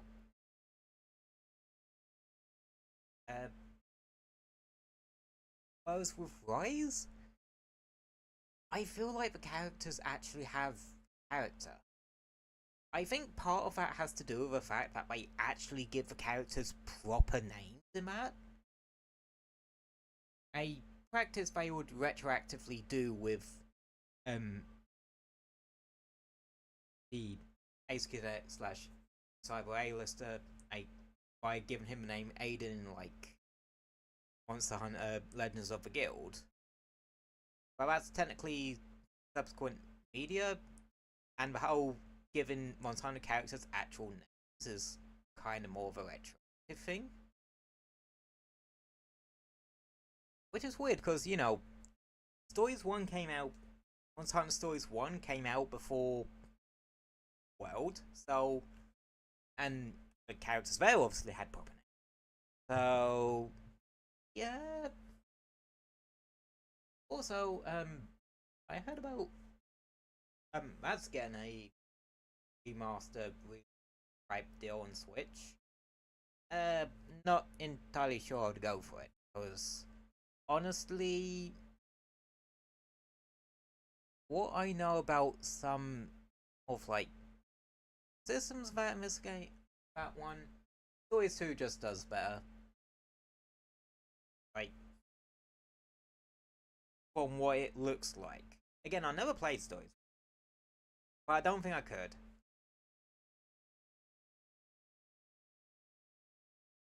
Like, again, it's like my stance on World and Iceborne.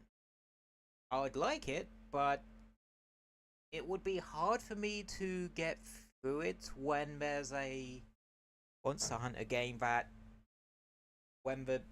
there's a game that came after it that does gets rid of like a lot of the grievances whilst proving upon the good stuff. Yeah. Like Wise giving the characters actual character. And even if it's not great, giving the characters at least some, especially ones that like get actively involved in actual character, well, actual depth, I mean. Like, if you look into certain characters in Rise, there's quite a bit to some of them.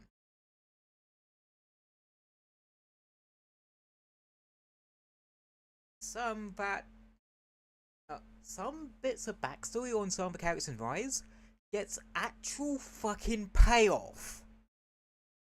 Which, yeah, didn't really happen in World. Generally. God, part of this, all this is making me want to play Rise now.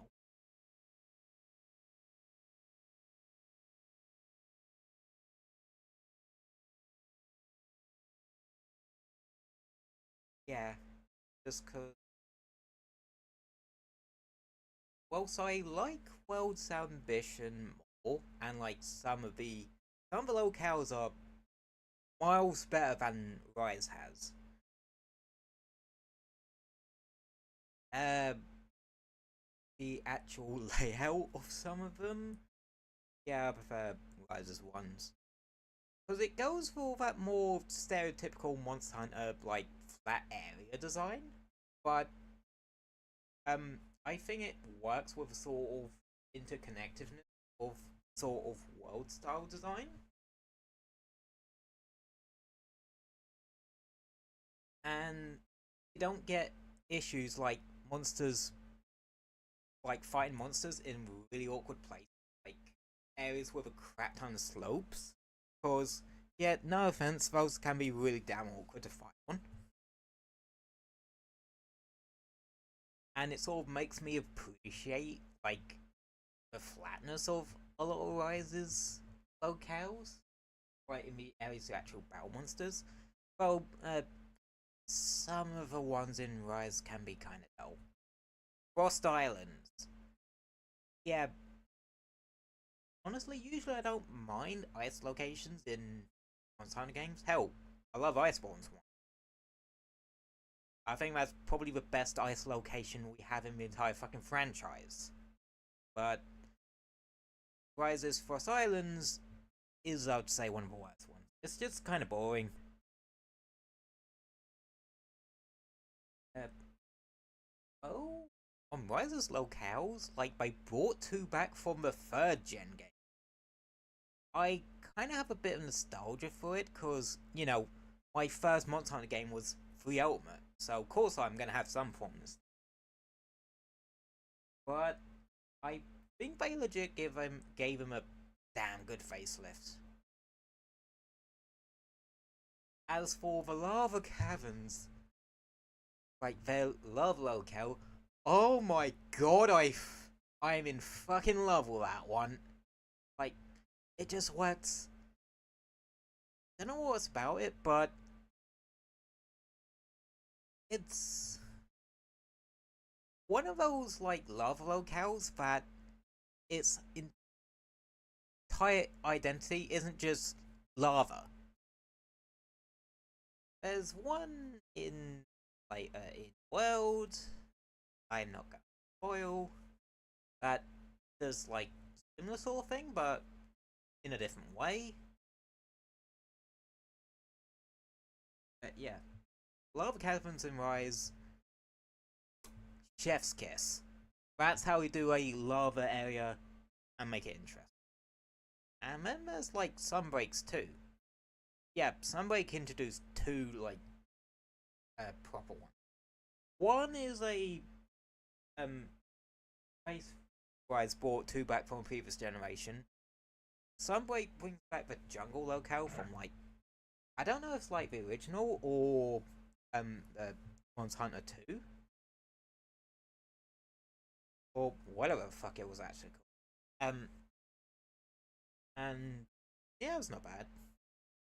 The new one's alright, but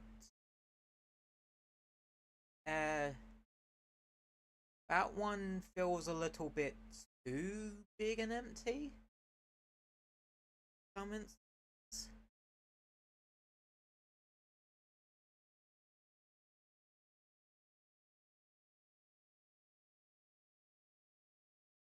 But yeah.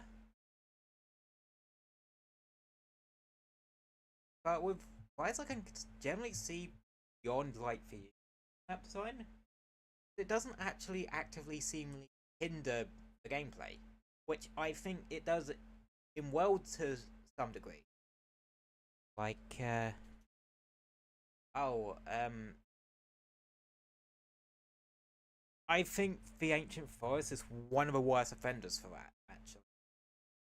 One, you saw what was going on with that damn Rathlos. It was a pain in the ass to actually track it down. Because you didn't know where the fuck it was going to land.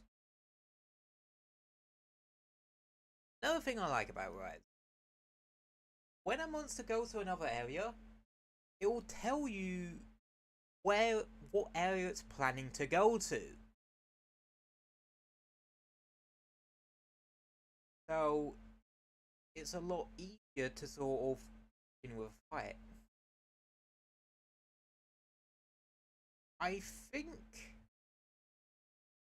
like Monster Hunter World, I'd say was the ambitious one, the ambitious and cinematic one. Rise is one mainly about like flow.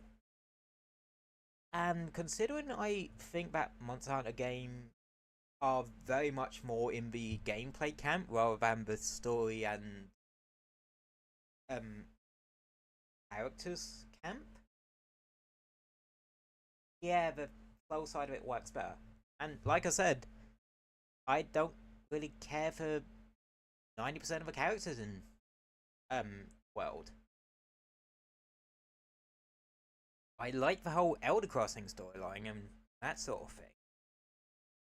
And like the general sort of story, but I also like the general sort of story of Rise and Sunbreak.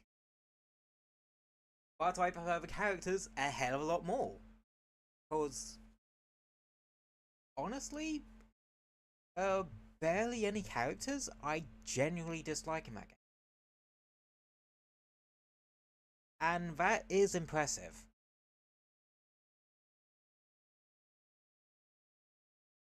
Like, put it this way. I think you can have a shit story, but if your characters are good, you can still make that work to some degree. Like, uh,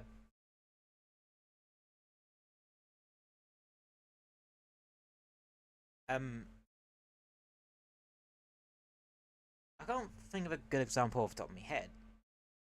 Because usually good characters and good story usually comes hand in hand. Actually, Destiny comes to mind with that. Vanilla Destiny 2 and that sort of thing. The story weren't too great, but I think what carried it for me was like the characters.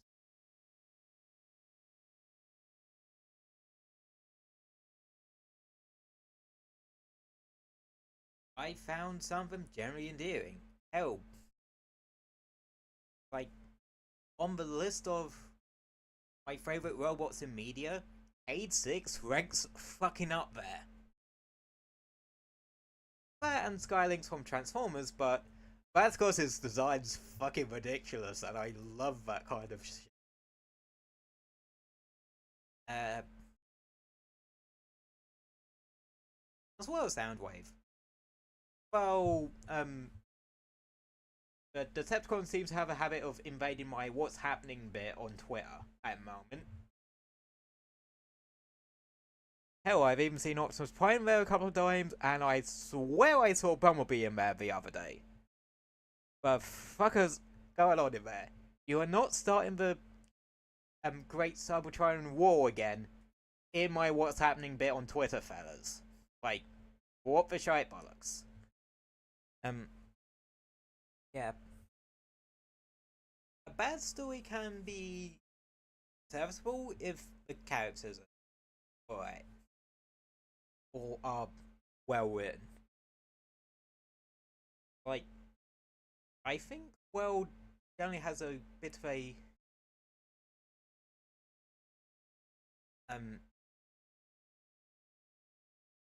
kind of a better like natural storyline than Rise does, but like Base World has a better story than Base Rise, but I'd say Iceborne and Sunbreak are about the same, with Iceborne just kinda eking it out. I prefer the final boss of Sunbreak way more because it pays off on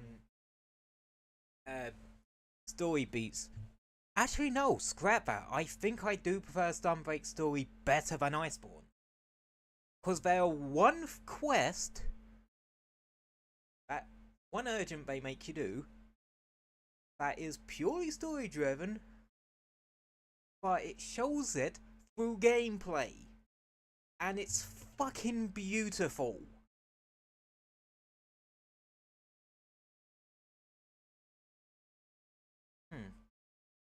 So yeah, not to bash on Iceborne, Wild and Iceborne, I do still enjoy them.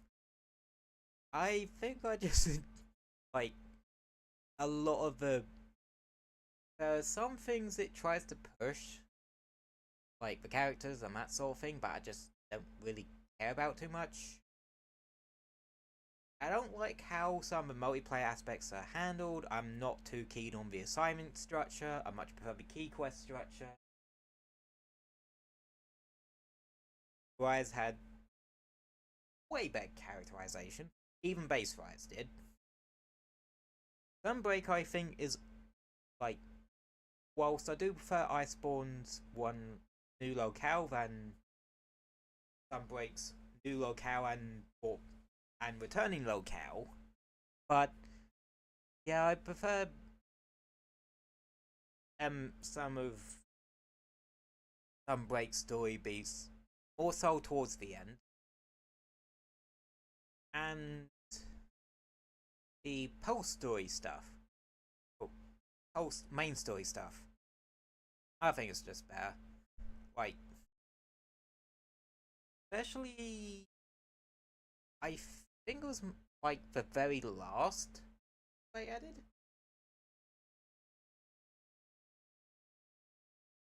Like, I did such a nice payoff.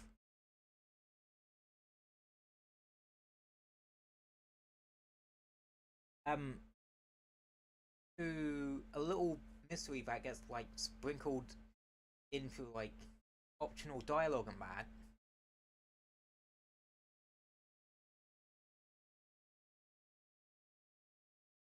But yeah, it's sort of a, if you don't know about it, it's a bit of a, oh shit, something's happened.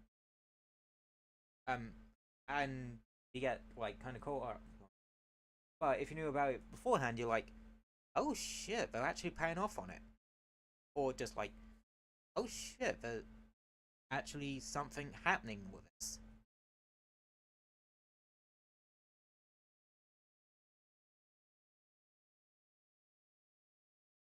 Like,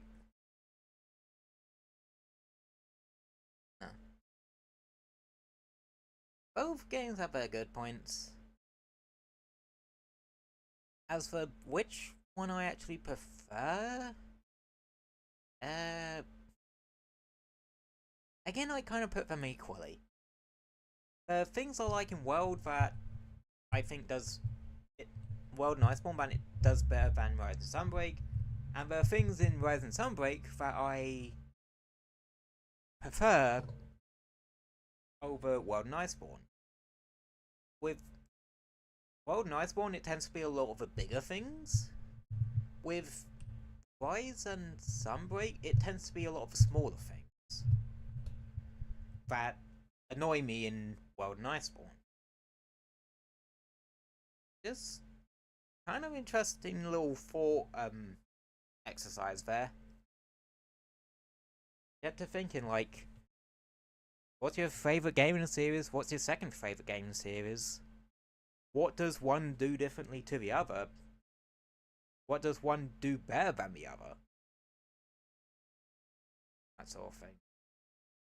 Or more so if like two games in a series you like kinda equally. Why is that?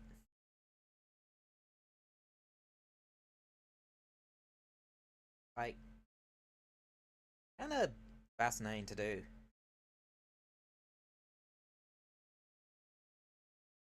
Yeah. Uh, have a look at what's let's see.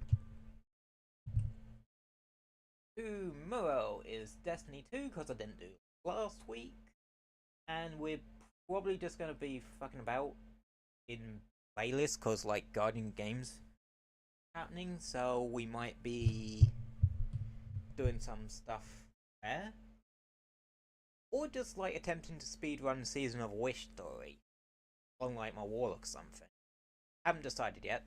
Friday is another YouTube only one, but that one being a pixel art stream. I'm not confident enough in my rig to do that as a multi stream yet. I kind of want to see how it runs in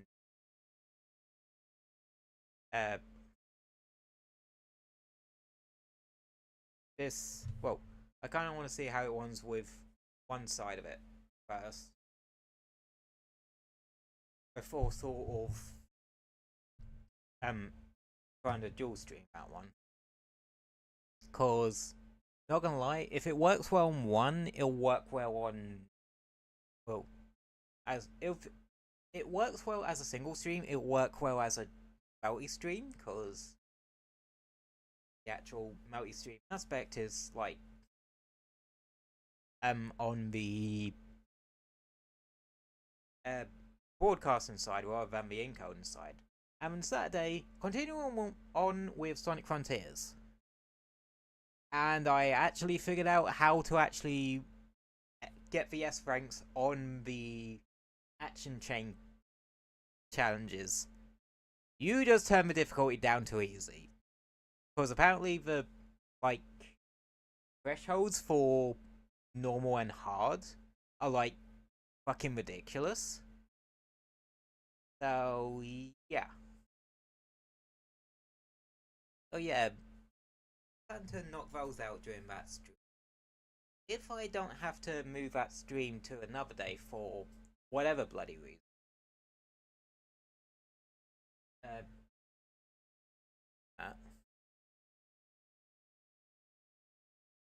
That one will be a multi-stream. That's our first proper multi-stream series.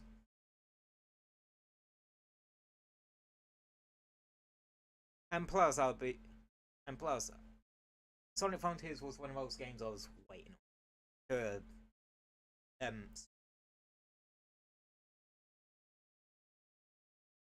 that. Oh, to be honest, it would have been either that or Sonic and the Secret Ring.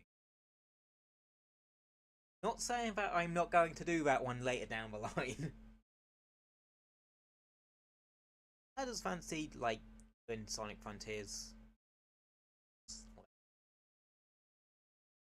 I just thought, as you probably no doubt noticed, like, the first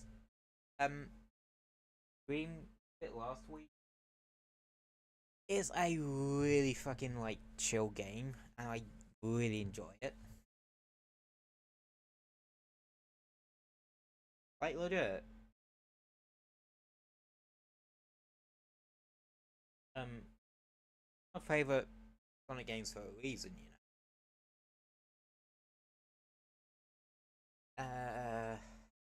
As for, like, any ideas what I'm gonna stream next week, I don't know yet.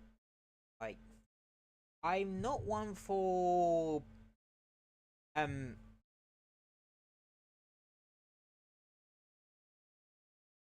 I'm not one for planning that far ahead with my streams.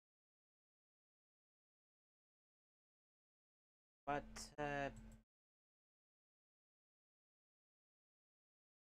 I I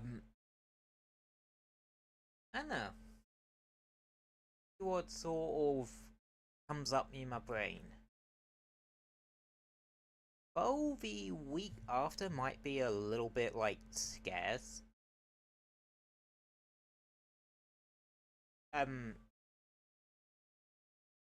Like, that, is a week. Not only Easter falls on, but actually my birthday falls on as well.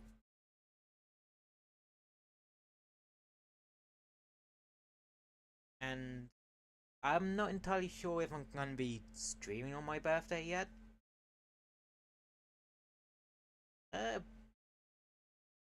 Most likely not, actually.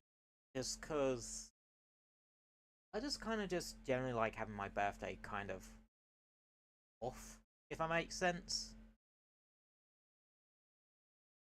So I might, like, on the 29th, actually still stream that day.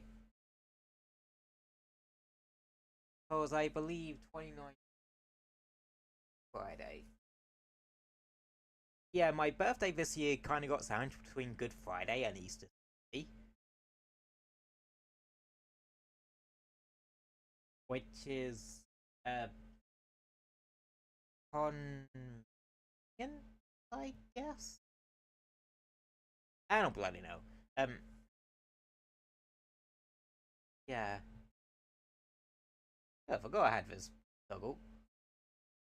Don't look at me. I'm kawaii. I forget about half the fucking toggle I have, because I tend to just use this one, this one, this one, this one, This one and sometimes this one. I don't usually use the sad one. I don't usually use the dirt one. I don't think I've ever had a proper reason to use the embarrassed one. This one I've used every so often, and this one I use to sign off half the time. Yeah. Speaking of which, I think it might be a good idea to do so.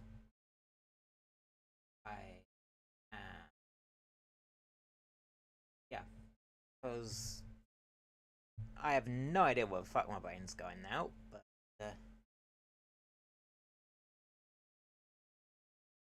and I've literally ranted about the difference between like my grievances and loves and comparisons between World and Iceborne and Rise and Sunbreak for quite a bit. And I've plumb actually run out of topics, conversation topics. I really need to write these some down, don't I?